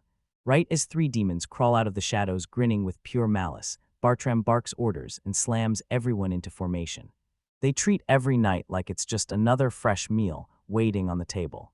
And then boom, he charges in. The battle kicks off with deceptive ease, and Elvis incinerates one enemy in a single spell. Jack effortless slashes another one straight down the middle. The first wave gets erased in a blink. But once they creep into the village with nerves on fire, their victory tastes empty as air. Jack's instincts screamed in his bones that something was terribly wrong. Right as fresh footsteps crack the silence, a new demon steps in, small and harmless-looking, but blasting out an aura of pure, terrifying power. Elvis hurls a blazing fireball at his enemies, but the creature killed it with a contemptuous flick of its fingers. Gaze snaps onto the stunned magician. It shrugs off the follow-up spell like nothing, blitzes forward like lightning, and wipes out the knight before anyone even gets a chance to react. Bartram erupts in a roar of pure rage, barely scraping by with a parry against the blistering attack of that impossibly fast creature.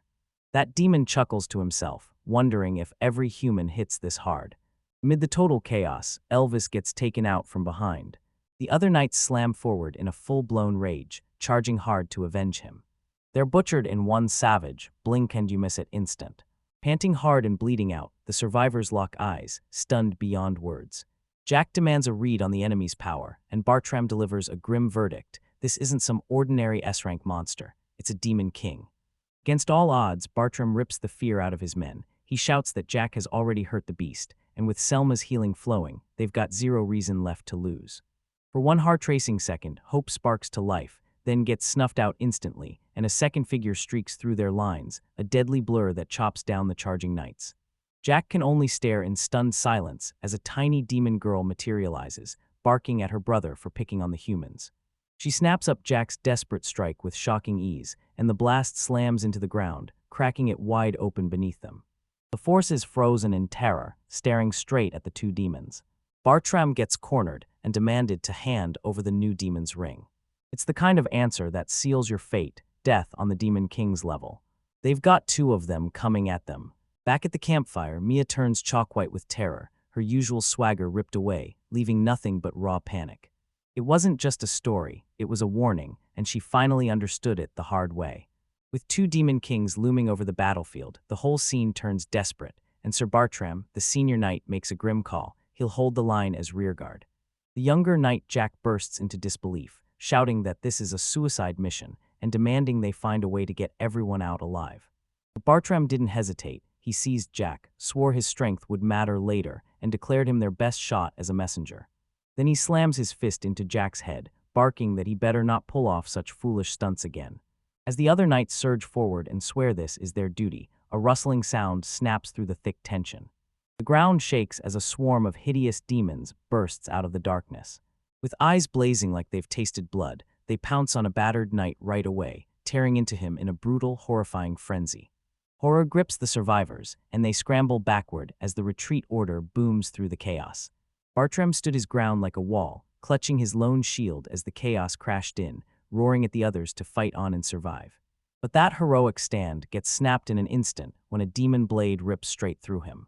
Cornered with no way out, Jack and Selma sprint away, cradling their fallen leader as they run. Selma sprints, desperate to patch up Bartram, but she knows her magic can only do first aid, never truly fix an injury that brutal. Without warning, the Wind Demon King lunges in, shadowy tendrils whip out, snare Selma, and yank her out of the group like she's caught in a nightmare current. As they yank her back, Jack freezes in sheer terror, then he grabs Bartram and bolts, desperate and relentless. His escape turns into a brutal bloodbath, shredding a trail of carnage straight to the village entrance. This brutal tale gets told to another crew of adventurers, only to leave them utterly baffled when they stumble across rumors of a legendary love story. The ride to Glacier Castle. And Eileen shows up to greet them, then guides them straight into a face-to-face meeting with the heroes of the story. They rush into the hospital room and find Jack in a bed. His leg is totally gone below the knee.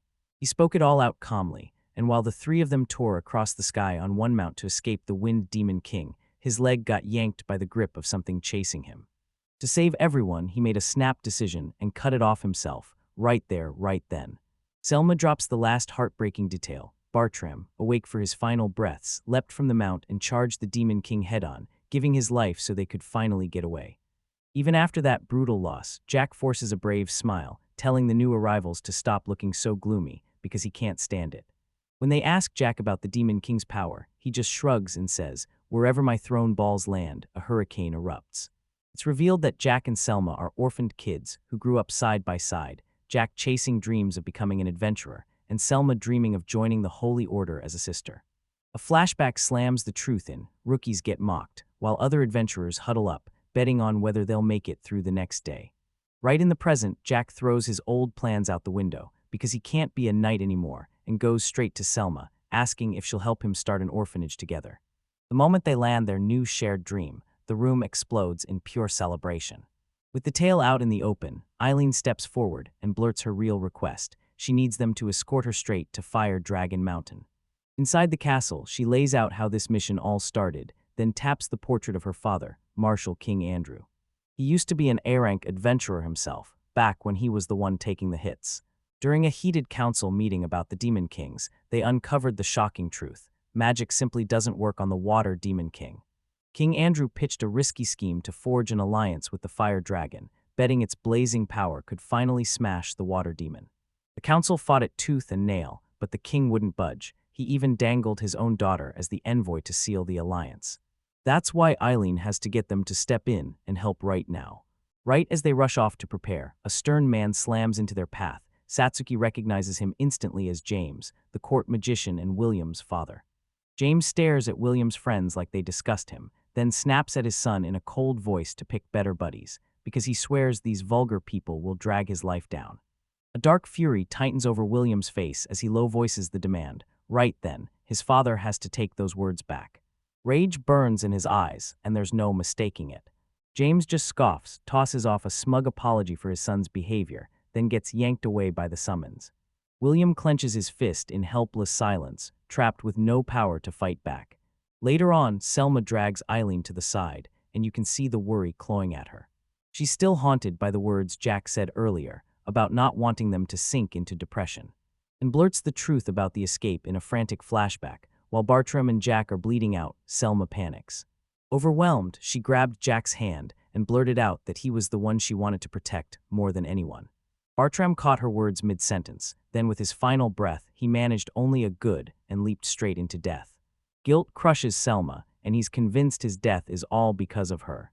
Eileen leans in and comforts her, saying Bartram always put others first, and he'd be overjoyed that he managed to save the kids he truly cared about.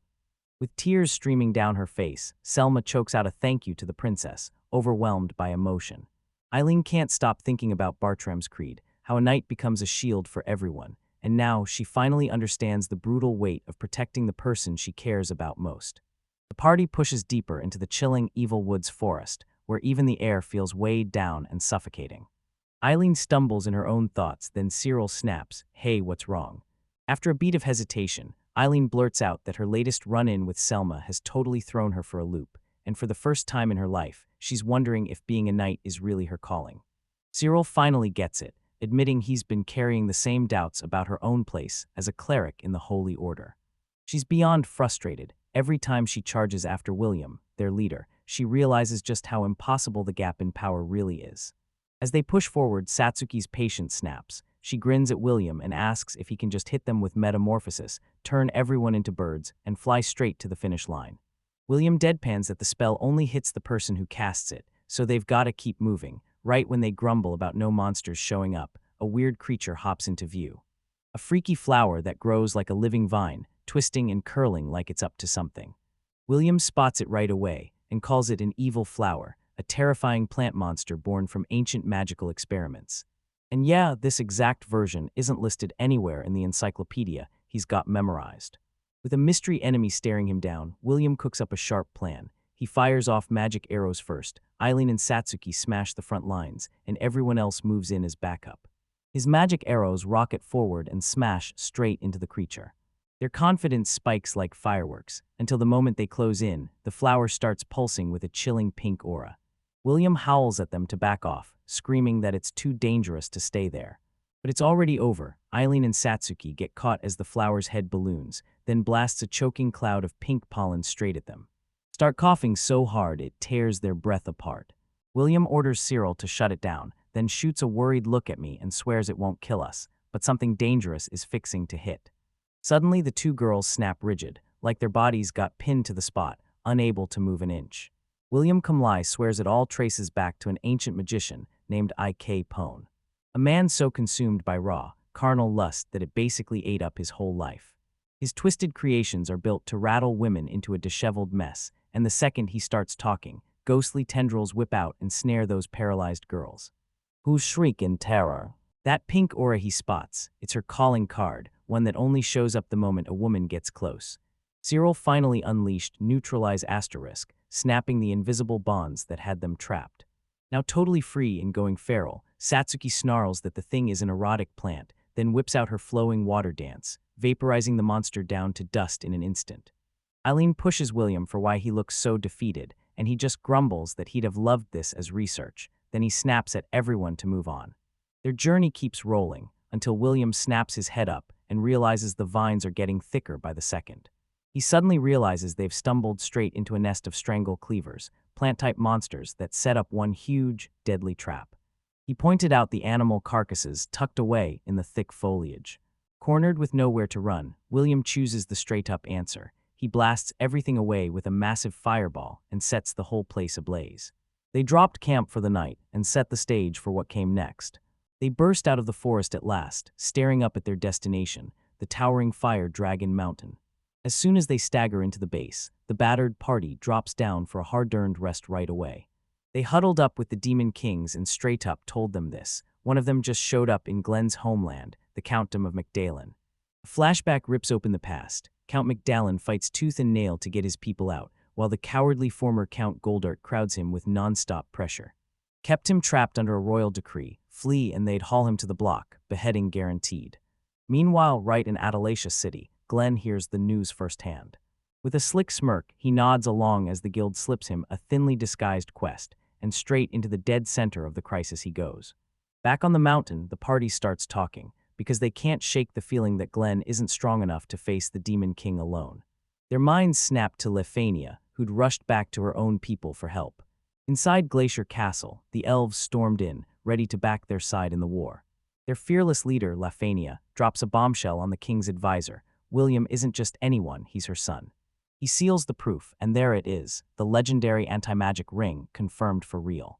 As the party keeps grinding up the climb, Eileen lifts the ring, and William shrugs like it's nothing, then casually confirms it's an ancient magic item.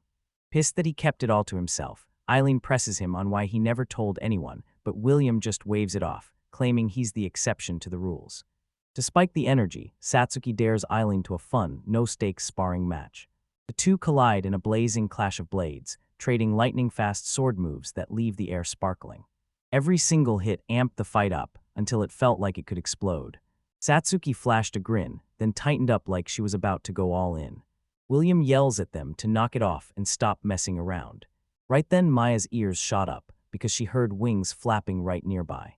They all whip their heads up together, as a swarm of strange, seahorse-like creatures dives down on them. Their journey was yanked to a halt again by the unknown. William and his crew stumble into a terrifying swarm of bizarre buzzing monsters, flying seahorses that circle them like a living nightmare. Satsuki verifies it. Yep, they're monsters, and William steps in to correct her. They're dragons, just E-ranked ones. Cecilia snaps that their fire breath isn't just powerful, it's a nightmare for ranged combat. A memory of her last clash with a flower monster slams into Satsuki's head, and she jerks back like she got burned.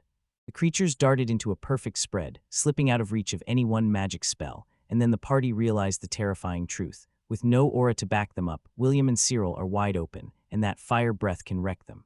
Cyril sized up the jagged ground and decided the smart play was to knock them down one by one with deadly magic arrows. With razor-sharp precision, Eileen whirls her blades in sync, carving out instant cover. As Mai lunges ahead, she cleaves one of the dragonflies clean in half. The plan clicks into place, and William fires off an order. Satsuki, hop over here and jump off my shield. His thoughts raced as he figured it out. 3 magic arrows would have to do the trick, punching through their brutal high magic defense and dropping them one by one. When Satsuki lands yet another brutal hit, William's eyes widen. Only 2 strikes remain, and they're sprinting toward them fast. He slams his decision into place. This is the moment he starts using that secret power. A blazing magic circle, packed with glowing runes, snaps into existence around his hand. As he hurls a blazing spell, heat protection surges to life, blocking the danger. A surge of energy slams into his allies, and suddenly every last point of fire damage gets wiped away like it never happened. While William still feels the heat, he knows it won't be the thing that finishes him. With her brand new buff, Eileen strides in with total confidence and charges straight ahead. She swung her shield like a cannon, hurling Mai through the air like a bullet. Mai rockets through the sky and ends the last creature with one flawless, lethal slash. With the danger finally gone, the whole party lets out a huge wave of relief and throws themselves a victory celebration. They finally catch their breath and trade questions, hunting for the real reason behind their journey. King Andrew handed them a treasured sword as a backup plan. Their mission is to negotiate with a dragon, because if they fail, that monster might just wipe them all out. The moment Cyril remembers her own father barely slipping out alive from that notoriously grumpy Fire Mountain dragon, the weight of this situation slams into her chest. A sickening realization hits her like a punch. She didn't just invite her friends, she begged them to come die with her. She blurts out a huge apology, but William just deadpans a flat, "Yeah," and confirms every one of her fears. Cecilia darts in, smiles at Cyril, and tells him with total confidence that they all made the right choice, and that their party has a real shot at pulling this off. William then blurts out that he's got a move he's dying to test, one of the skills from a scroll Glenn handed to him. Cecilia tells him the scroll is packed with ancient witchcraft she can't crack, but William, because he knows old civilizations inside and out, might be able to decipher it. She calls it a double-edged sword, one wrong move and it could have crushed him, but she's absolutely thrilled he mastered it, even as she can't wrap her head around him landing a one-of-a-kind skill without ever telling them. William grins and offers to show them. Then he summons the runes again, and it only makes Cecilia more irritated. As they press on, Eileen and Satsuki suddenly erupt into a full-on argument over who's truly the strongest. William stays cool and steps in, calmly laying it out. There are defense specialists and attack specialists, and you just can't put them on the same playing field. The talk spirals into dragon slaying, and then the legend of the hero Sephiroth hits hard because after every adventure, he's the lone survivor, again and again. William, who eats stories like these for breakfast, swears Sephiroth was real, then drops the brutal truth. The 3 brave adventurers who joined him to hunt the dragon never made it back home. A brutal reminder of just how insanely hard this task really is. At last, they crash into their destination, a colossal, pitch-black cave that feels like the underworld's very doorway. As William tightens his grip and gets ready to unleash the wizard eye, his alert spell snaps into action, and the response hits with a size so horrifying it sends a cold shiver straight through his spine. They whip around as heavy footsteps barrel closer behind them, not from the cave at all. A gigantic winged shadow crashes down over them. But then the figure trips hard, pitching forward with a ridiculous, thunderous asterisk boom. Instead of a terrifying monster, there stands a tiny, adorable horned girl with little wings, innocently peeking out of her nest like, do you need anything? The whole party just freezes, completely stunned by how painfully adorable that moment is. That tiny dragon girl snaps, demanding to know what they're really here for, either dragon slayers come to hunt, or treasure thieves trying to steal her hoard. Either way, she snaps that she's not letting a single one of them walk out alive. She rockets forward at blinding speed, slamming the party into defense the moment they realize just how terrifying their situation really is. William blurts out, fast and loud, that they're here to ask for her cooperation. Then it hits him, this tiny girl is the legendary dragon of Fire Dragon Mountain, a rare monster that can slip into a human form. To prove it, the girl goes for the jugular. She unveils her real form with a blinding flash of light. She isn't some scrawny little hatchling. She's the colossal lord of Fire Dragon Mountain, a blazing red dragon so huge her size makes every other one look tiny. With a booming voice, she fires the question at them again. Why did they even come here? Cyril grips the sword her father, King Andrew, passed to her. Then the dragon's huge eye locks onto her like it's staring into her soul. Recalling Andrew, turns out he's this little boy, brand new in the story. The dragon Eurudora spins a tale of Andrew just showing up for a walk, and somehow that tiny step turns into the best fight of its entire life. Instead of grabbing the Dragon Slayer title, Andrew just shrugged and asked to become friends. So Andrew handed Erudara the clothes for her human disguise, and she turned around and gave him that treasured sword, her way of saying, "We're friends." The dragon suddenly zeroes in on the real issue, its voice snapping with pure annoyance. So if Andrew wants a favor, why doesn't he show up himself? It flat out claims it'll only treat Andrew as an equal, and not his own daughter. Right as panic starts to claw at Cyril, William strides forward with a fearless counter. What if we make her recognize her by force? He confidently declares they've got more than enough power to crush her. Eurudora grins and takes the challenge. He'll team up only if they win. Right when the battle is about to erupt, William cuts in again, and that icy confidence flashes in his eyes. He claims he'll beat her without even trying, and he's praying she won't take offense to that.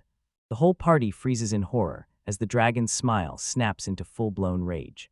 It roars that it's genuinely thrilled, and it vows to personally smash William's unbelievable hubris, along with his life.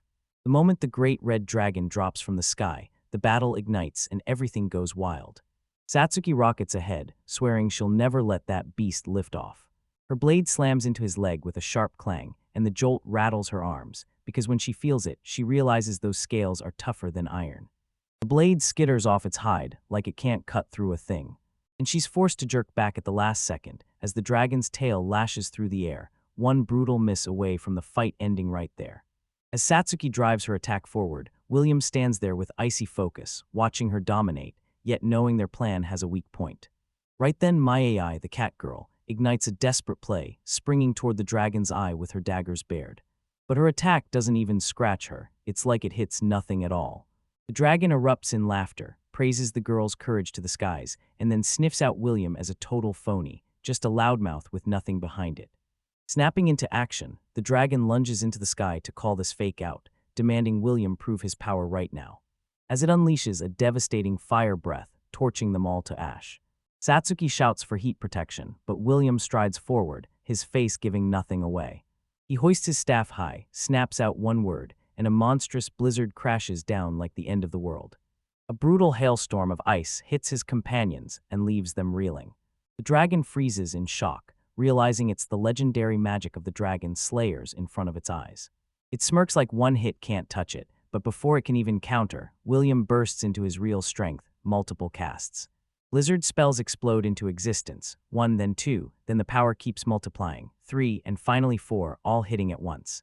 The dragon's arrogance crumbles into raw terror. The second William, calm as ever, says he can summon 5. An earth-shaking power that spells certain doom, then the beast pleads with him to stop, right now.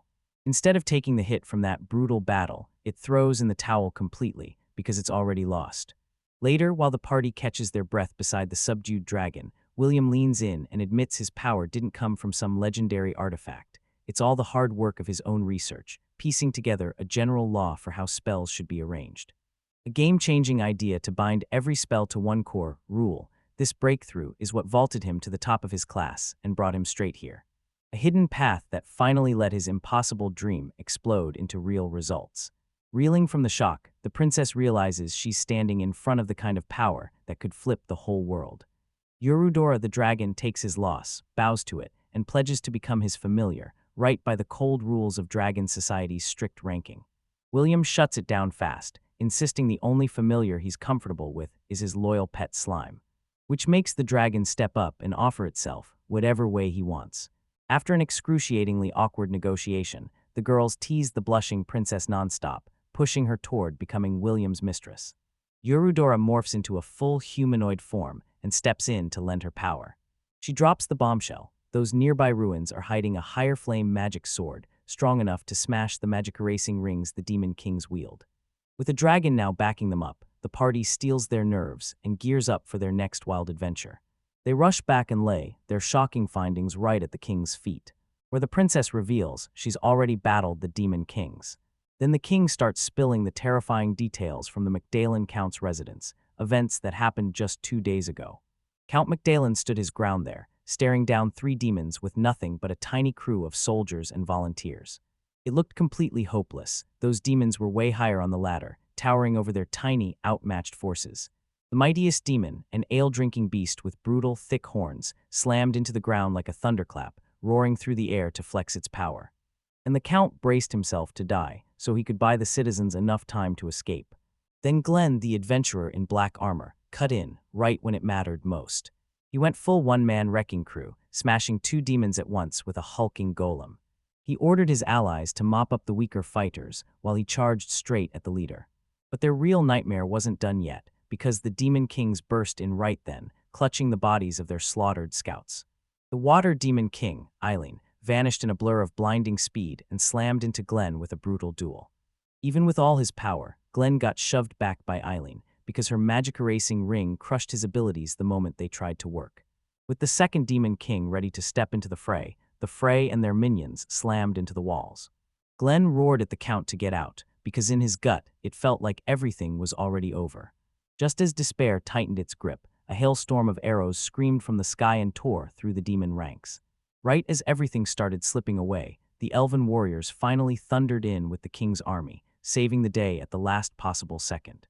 Flipping a hopeless fight on its head, the girls rag on Glenn Mackey nonstop, laughing that the only way he survives is with the royal army coming to rescue him. But the king just smirks, nods like, yeah, those elves nailed it, then promises he'll spill the rest of the story next. The story kicks off the very next day at dawn.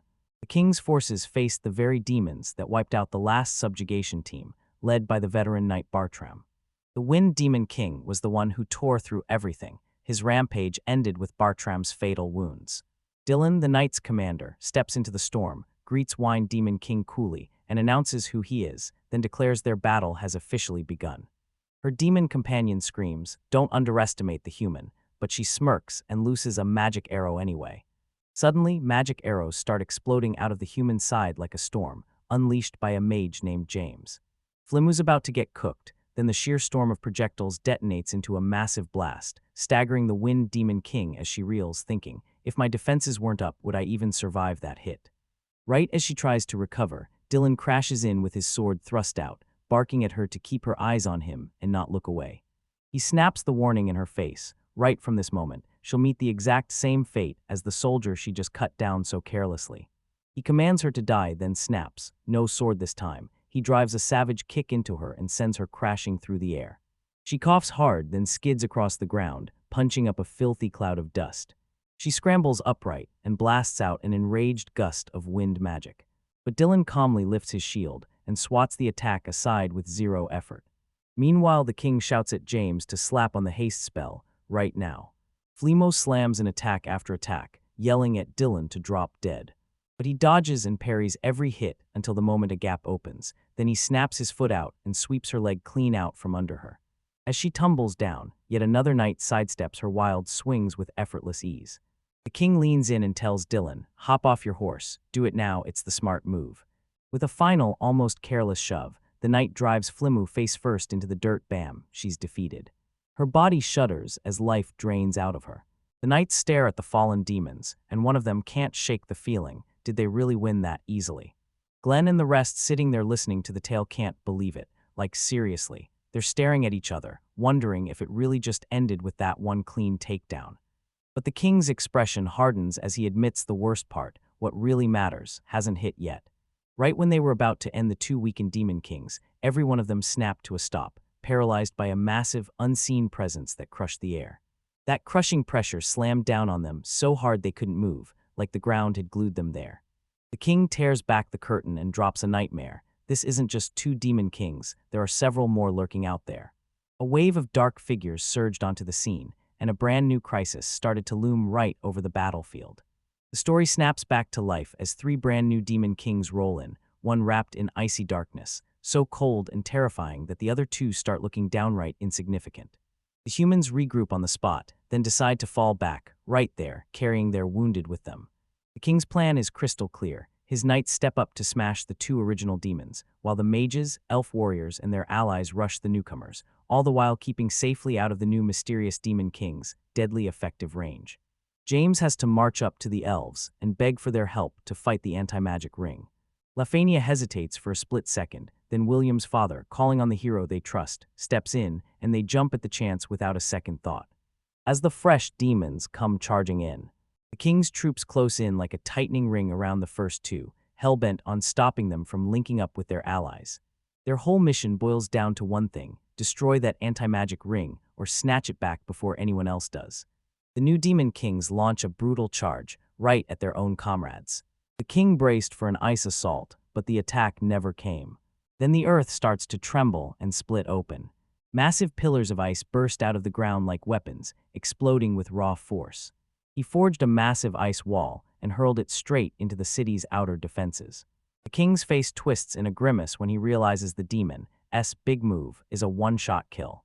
He tells Flimu, "I've got the earth, just take the fire." The king storms straight at the hulking earth demon king and slams his shield up to stop that brutal, earth-shaking strike. The demon's eyes gleam at the sheer power in this human, and then it raises a colossal ice spear out of nowhere. It flings the weapon like a bullet, so fast it feels unreal. The king clenches his grip and manages to deflect it, but the hit is so brutal it rattles everything. While the leaders are busy, the rest of the demons slam into the human lines, ready to tear through everything in their path. The king stares at the spear in awe. One throw is all it takes to shake the ground like an earthquake. From the city walls, James hurls a blazing burst of physical power at the elven archers, who start unleashing orange-fused arrows at the ice demon king. The magical arrows strike true, shattering the demon's icy armor like glass. But the king's stomach drops when he realizes the demon's regeneration makes every strike nearly pointless. The ice demon king snaps back on offense, spinning around like it's nothing and slinging its own spear straight at them, which slams into the wall with a brutal, earth-shaking impact. When his forces get shoved back, the king's eyes narrow, time to flip the whole plan. He roars at everyone to back off, screaming that he's about to use that thing. His armored fist clamps shut tight, like he's ready to smash through anything. A brilliant flash tears open the sky, then solidifies into a towering, glowing cage above them. A metal cage drops from the sky like a falling nightmare, snaring the ice demon king, and it's banned inside those shimmering walls like it was the final trap, no escape. The king stares with a grim jaw, silently praying the gambit actually paid off. As the smoke finally lifts, a chilling sight hits him. Those demon king shadows are still there, towering, unbroken, and downright menacing. The crew freezes as a towering cube suddenly rips into existence, and William's gut sinks, because it's the kind of artifact prison he knows all too well. The king's aide blurts that he never thought he'd have to use that one-time item this soon, but it worked, trapping the demons and buying them a few priceless days. William mumbles the pearl of Limbo's real name, an ancient, shadowy relic that feels straight out of a forbidden past. The king tells them this trap doesn't just snag the dozen demons, it traps the earth, fire, wind, and water demon kings too, and somehow they hit harder while feeling colder than anyone expected. Cyril pushes for answers about the mystery who wiped out their bows, and the one who can regenerate. After the king finally clawed the ring back from the water demon king, magic just stopped working on it, so now they don't even call it a demon king anymore. It's the ice devil. Victory feels like a ghost story, out of reach, almost impossible. While they huddled over their choices, Erudora suddenly touched down beside Asush and said fire would crush ice. Right now, her power mattered more than ever. The king grins and announces it. She's here, and that promise is finally fulfilled. Andrew stares in total confusion, while Eurodora awkwardly confesses that her showdown with William didn't end in victory, it ended in something way worse. Shifting gears, William slams down his demand. He needs a fire magic sword. The moment the party grasps what this means, the whole vibe explodes, because a brand new adventure is about to kick off. Years ago, deep inside Glaceburg Castle, a much younger Prince Andrew fumed to his aide Dylan, gripping the truth. His defeats never stopped. He hatched a wild plan to sneak up on the female fire dragon atop the mountain, swapping in girls' clothing to disguise himself, and Dylan could only stare in total disbelief. He cooked up the whole scheme because a sinister ancient civilization research institute was chasing the dragon's power to make women completely disheveled. On Fire Dragon Mountain, Andrew got crushed again. Eurodora made it look effortless. He begged her to climb down the mountain with him, luring her closer by spinning stories of the gleaming royal capital. One single word, sparkles, and she instantly said yes. To shield her from the researchers, Andrew dropped everything and vowed to turn himself into an adventurer. Several years later, Andrew, now a battered but battle-hardened warrior, storms into Erudora again, but he still can't land the win. He'd risen to legend as the martial king, and the people were swarming, begging him to be their next ruler. But once he became king, the adventure got yanked away. His time with Erudora was running out fast. Right here, Dylan finally drops the full truth on the group, how he caught those researchers dragging a monster seedling into the evil woods, snared them, and then, during one of Erudora's visits, spilled every last detail straight to her. Andrew's body morphs into Erudor, and it gushes about how kind he's becoming, like he's signing up for danger just to protect her. William presses her, asking what she meant when she said the promise got fulfilled. And she starts telling me everything about her last fight with Andrew. On that last day, he cornered her for one final match and bragged he was too early to turn her into his servant. Their fight fizzled into a draw, and Andrew leaned in to tell her there was still one more thing he had to do. It wasn't about beating her or turning her into some prized familiar. He just couldn't wait to show her the sparkles of the human world. With his human life hanging by a thread, he swore a promise. He'd send the strongest fighter alive to step in for him and make Erudora feel like home again. He sealed their pact with a hard fist bump, like true friends. Erudora watches him walk away, and her heart shatters. Tears pour down her face as she clings to a heartbreaking goodbye after all those years. And just like that, today, the promise finally comes true. With tears still burning in her chest, she snaps through the pain and tells William she's genuinely grateful he showed up.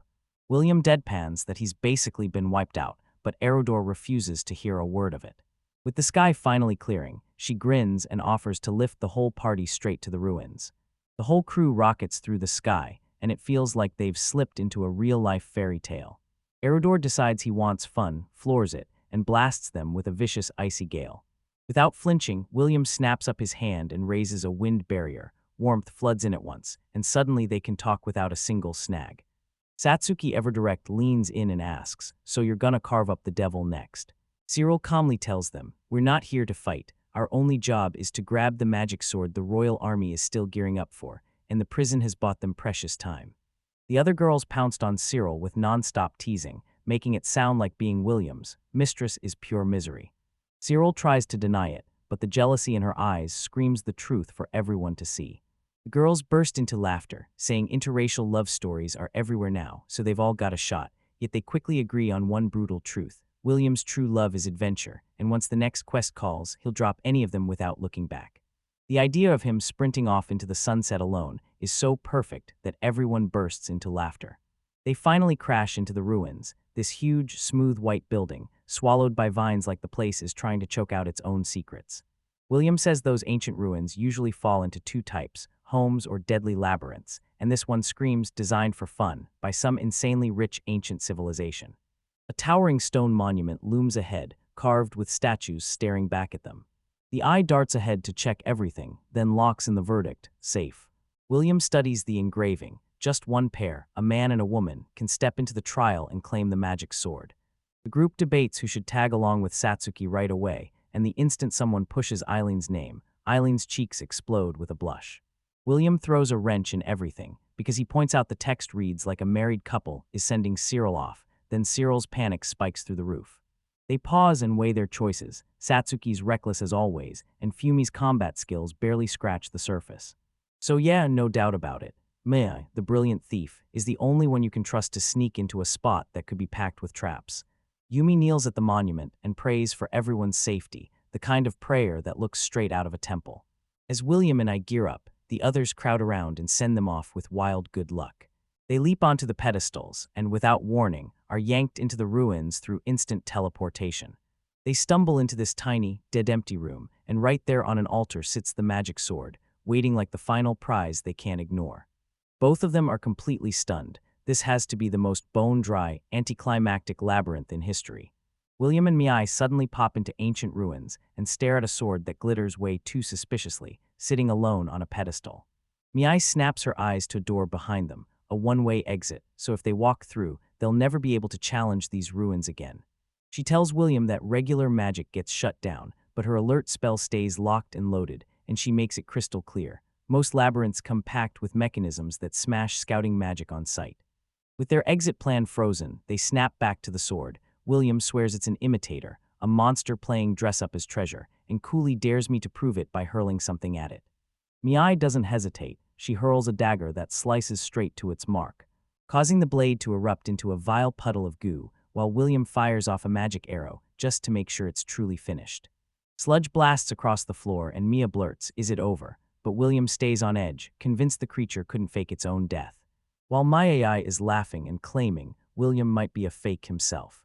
They lock eyes, agree to stay on guard, and push deeper into the ruins. Then they start down a long staircase into the dark. William just stared, stunned by how spotless the stonework still looked, no erosion in 1,000 years, and his mind raced, wondering what could have possibly wiped out an advanced civilization that good. He can't shake this weird feeling that his graduation still hasn't happened, like it's waiting on him, while all the mess with his father keeps hanging over his head. Elsewhere, Magdalen count them lunges at a towering mystery and hurls a borrowing language spell so he can finally make the thing understand him. The creature clocks that nostalgic magic instantly and flat out confirms Magdalen's craving to talk.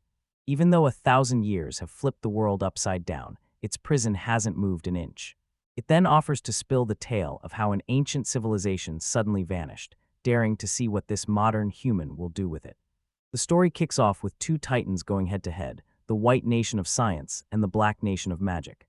It tells the story of Pawn, a genius from the white nation, who smashed magic and science together to create something unreal, and the princess of the black nation, who ended up falling head over heels for him.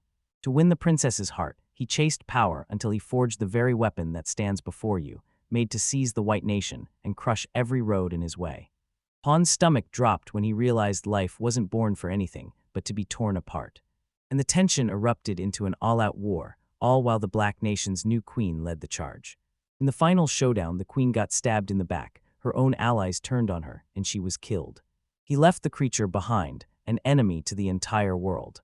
Magdalen shoots a question, "Do you want revenge?" But the creature answers with ice in its voice, saying it can't feel empathy at all. All it wants is to battle over and over until it evolves.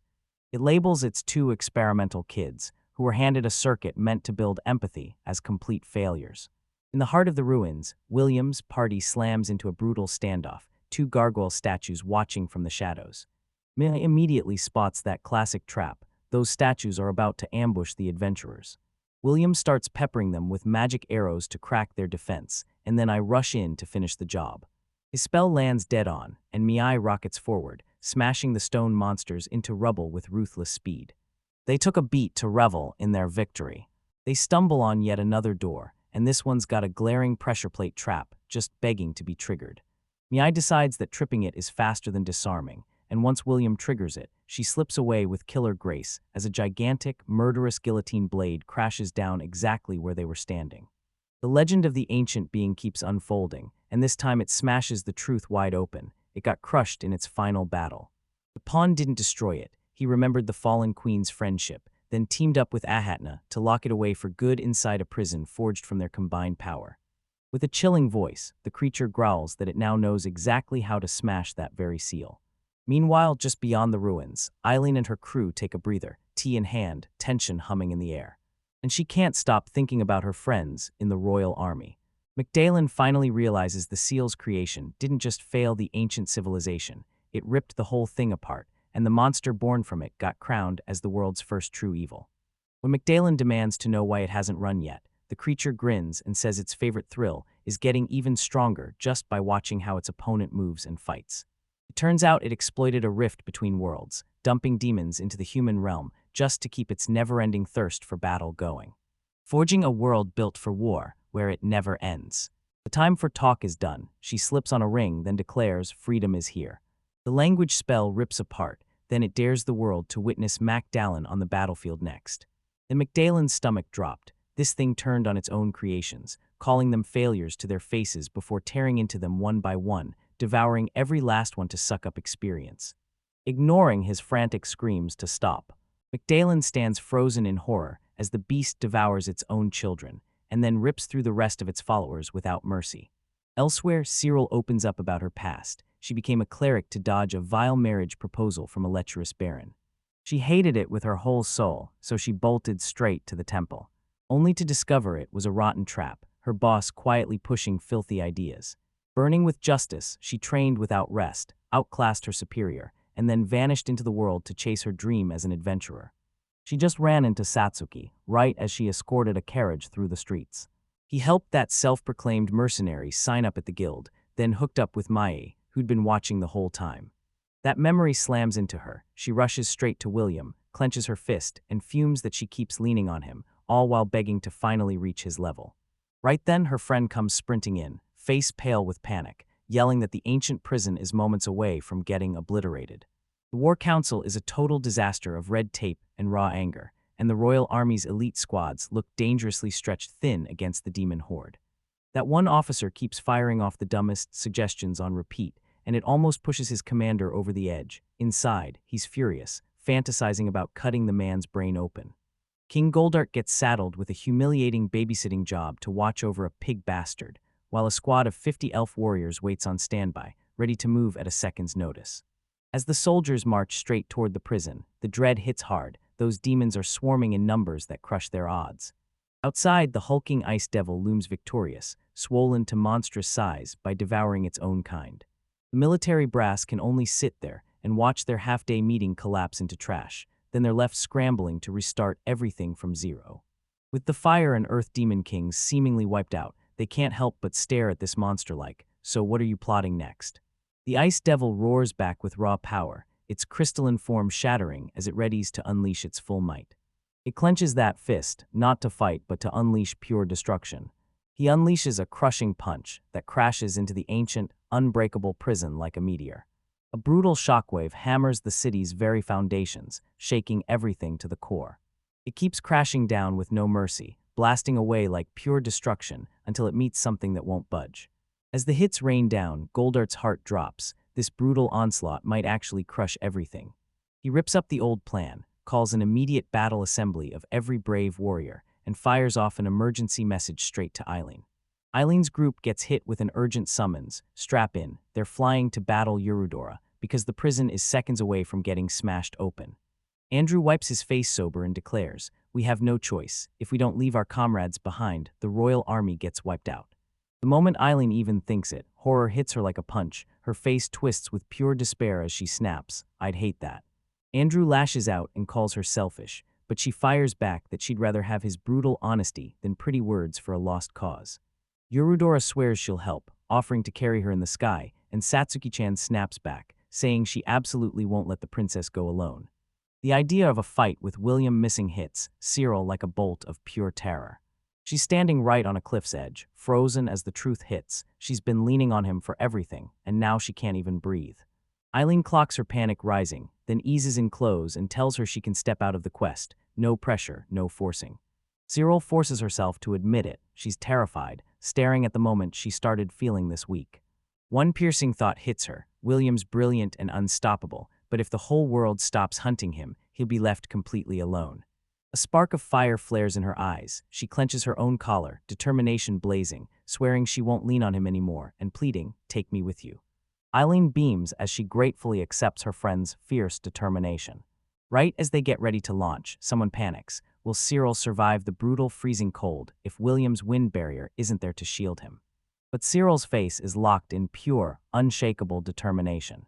In the war room, the council slams their plans into motion, because now there are only 3 demon kings left.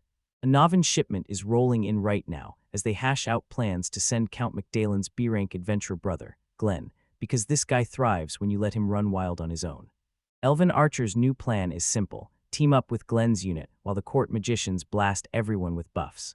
Right then, a messenger burst in and shouted that the shipment had finally arrived. James trudges over to inspect it and freezes in shock to see a wagon packed with giant, overgrown, squirming rock mushrooms. A cheerful girl grins and says they're a gift from Noven's mayor, so deadly powerful that just one of them can tear a carriage to pieces. James is totally thrown off, but then he spots a wild new strategy brewing in the shadows. A few hours later, the prison walls finally crack and collapse for good. The ice devil bursts onto a dead-quiet, empty street, scanning for a trap as it wonders, are its enemies lurking right out of sight? A warrior rockets off the rooftops, leaping straight into the ambush as the answer hits. The whole plan is already rolling. royal troops slam into the other two demon kings, while Glenn's crew pins the ice devil off on its own.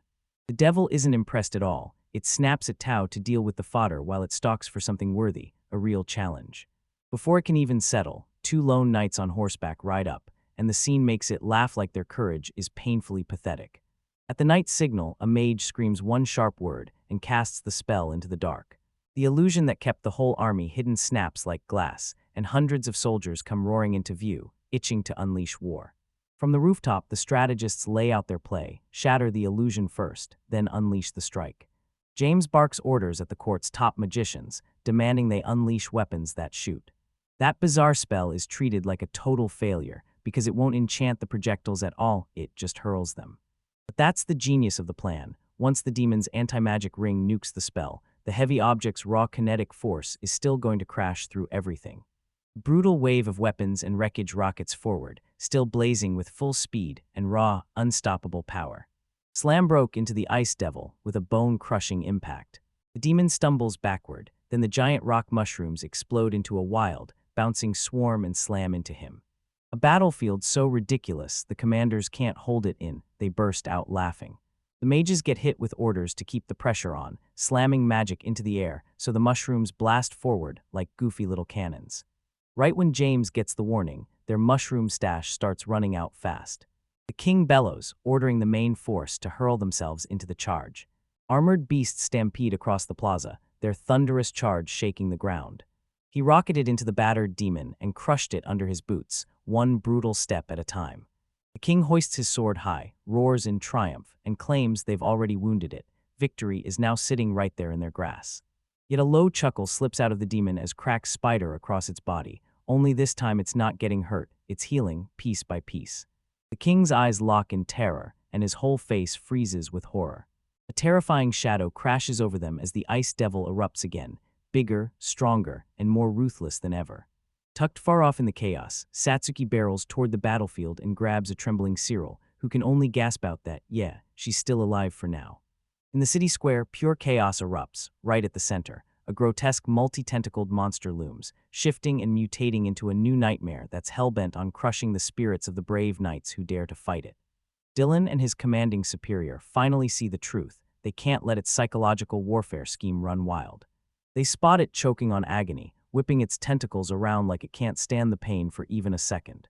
Spotting the opening, the commander yells for his archers to unleash a full volley of weapon shots. Enchanted shots streak in and slam the beast hard, then it screams in pure agony. But the pain only fans its rage, and with a brutal sweep of its appendages, it smashes through a squad of horsemen, sending them flying like ragdolls. In the blink of an eye, 6 men drop dead, and even though the commanders know they've been cutting the monster down, it just keeps powering up, bursting out fresh tentacles like it's laughing at them. The senior commander stared at the chaos, then snapped to James that this devil wasn't a lone monster at all. It was probably one of many made by a single source, devouring its own life force to fuel that horrifying regeneration. If they keep pushing like this, their forces will get wiped out before they even finish, because their country can't survive a loss like that. Cornered with no other move, he hands the command to James if he falls, then raises his sword and bellows, pushing the brave forward with him into one final, desperate charge. But right when they're charging straight into doom, a voice screams, "Move aside." A colossal dragon, Urudora, dives from the heavens, snatching Cyril and the princesses in its claws. Without wasting a second, Urudora snaps his jaws and unleashes a raging torrent of fire straight at the abomination. The blast lands with a brutal thud, and a cataclysmic explosion swallows the monster alive, flames and choking smoke blasting everywhere. The soldiers on the ground freeze in stunned silence, their minds racing as they try to figure out if the attack actually hit. As the smoke thins, the devil's silhouette snaps back into view, mangled, battered, but still absolutely not done. Cyril caught it and coolly blurted out to Erudora, asking if he could pull off one more. As the dragon winds up for a second blast, the impossible hits, its maw splits wide, and the monster fires off a breath attack that copies the dragon perfectly, terrifyingly, like it's stealing its power in real time.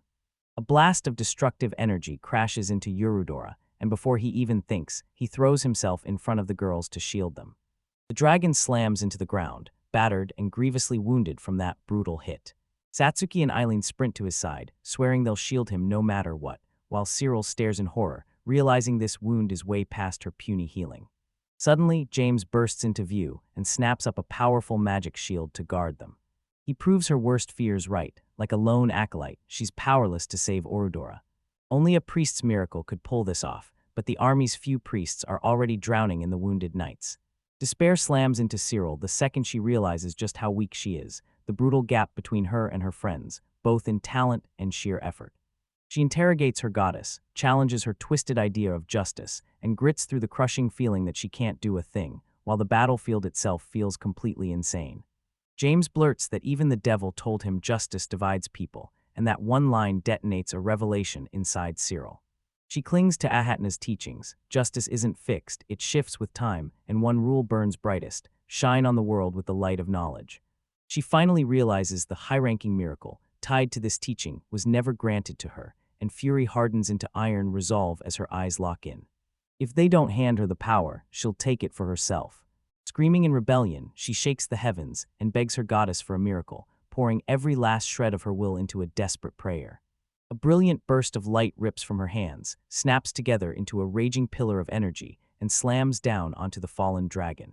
James can only stare in stunned disbelief as Eurydora stands fully healed, and it hits him. Some cleric just snatched a miracle right out of her own goddess's hands. Cyril staggers, dizzy from the strain, but he confirms she's okay, because she just saved Erudora's life. With her job done, she shoves the fight to Satsuki and Eileen, her eyes blazing with a fresh mission, as she vows she's going to help the seriously wounded now. She steps onto the battlefield alone, a blazing beacon of hope cutting through the chaos and bloodshed. While the priests crumble under the growing death toll, Cyril starts tearing through one priest-class miracle after another, snatching dozens of knights from the jaws of disaster as they stand there, slack-jawed, convinced a goddess has literally come down to them. Then the story snaps back a few hours earlier, right inside the ruins, showing exactly what went down. Mihai fixed his eyes on the wall, sensing a faint flicker of mana, and bored out of his mind. She spots a door in a flash, and pure curiosity kicks in. She bursts over to check it out. Inside, they stumble into a weird room. There's a treasure chest sitting there with a bunch of clumsy, crudely made statues, and it screams, "This is a riddle." Mihai practically bursts with excitement at the prize, and even though Will plays it cool, he can't ignore the sheer, unstoppable drive in her eyes. He nods and they step forward as one, ready to rip this mystery wide open. Deep inside ancient ruins, William and his companion Maya stumble on a wild challenge. Right before them sit a curious puzzle, a treasure chest, and a stone tablet carved with a riddle. The instructions hit you clean: get the key inside the stone statue, but there's a catch. 4 statues stand there, each one screaming a different detail: wings, horns, claws, or fangs.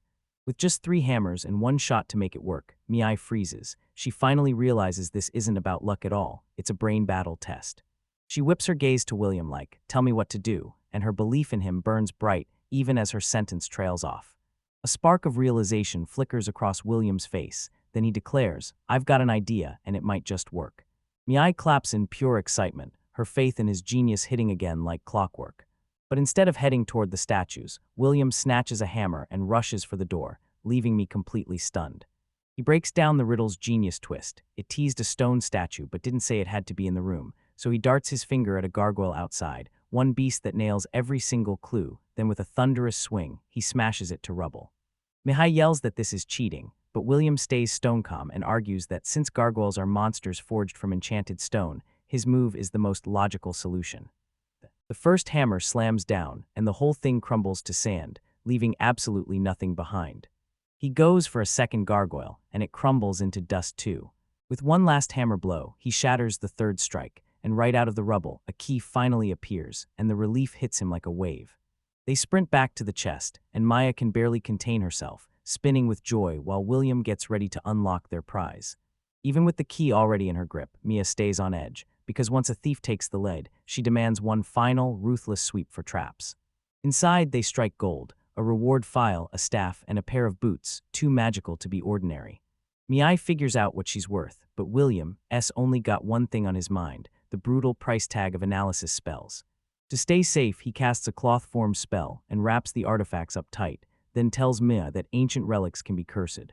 He tells a chilling story about an adventurer who got possessed and called a demon into the world, and that hits Mia so hard she's left reeling, realizing she still has a mountain to climb. She shoots the question at her: is William a thief? And William just shrugs it off with one calm line: he's nothing more than a normal person. The story slams into the city of Magdalen, where a brutal battle is ripping through the streets. Glenn the warrior doesn't back down. He stands toe-to-toe with a hulking earth demon king. As the floating fire demon king gets pelted with arrow after arrow from the rooftops, a brutal wall of ice snaps up instantly and blocks every single shot with ease. A commander snaps orders to his knight, Roger, create distance, now because the demon's defenses are too brutal to brute force. Glenn lunges into a savage brawl with the beast, and they slam into each other with earth-shaking punches. But Glenn gets shoved back, step by step, by sheer crushing power. Right when it looks hopeless, Satsuki, a brand new warrior, glides onto the battlefield and unleashes her flowing water dance, carving through the demon and shoving it back, stumbling in panic. She charges into the chaos herself, and as she fights, she can't miss how brutally tough the Demon King is.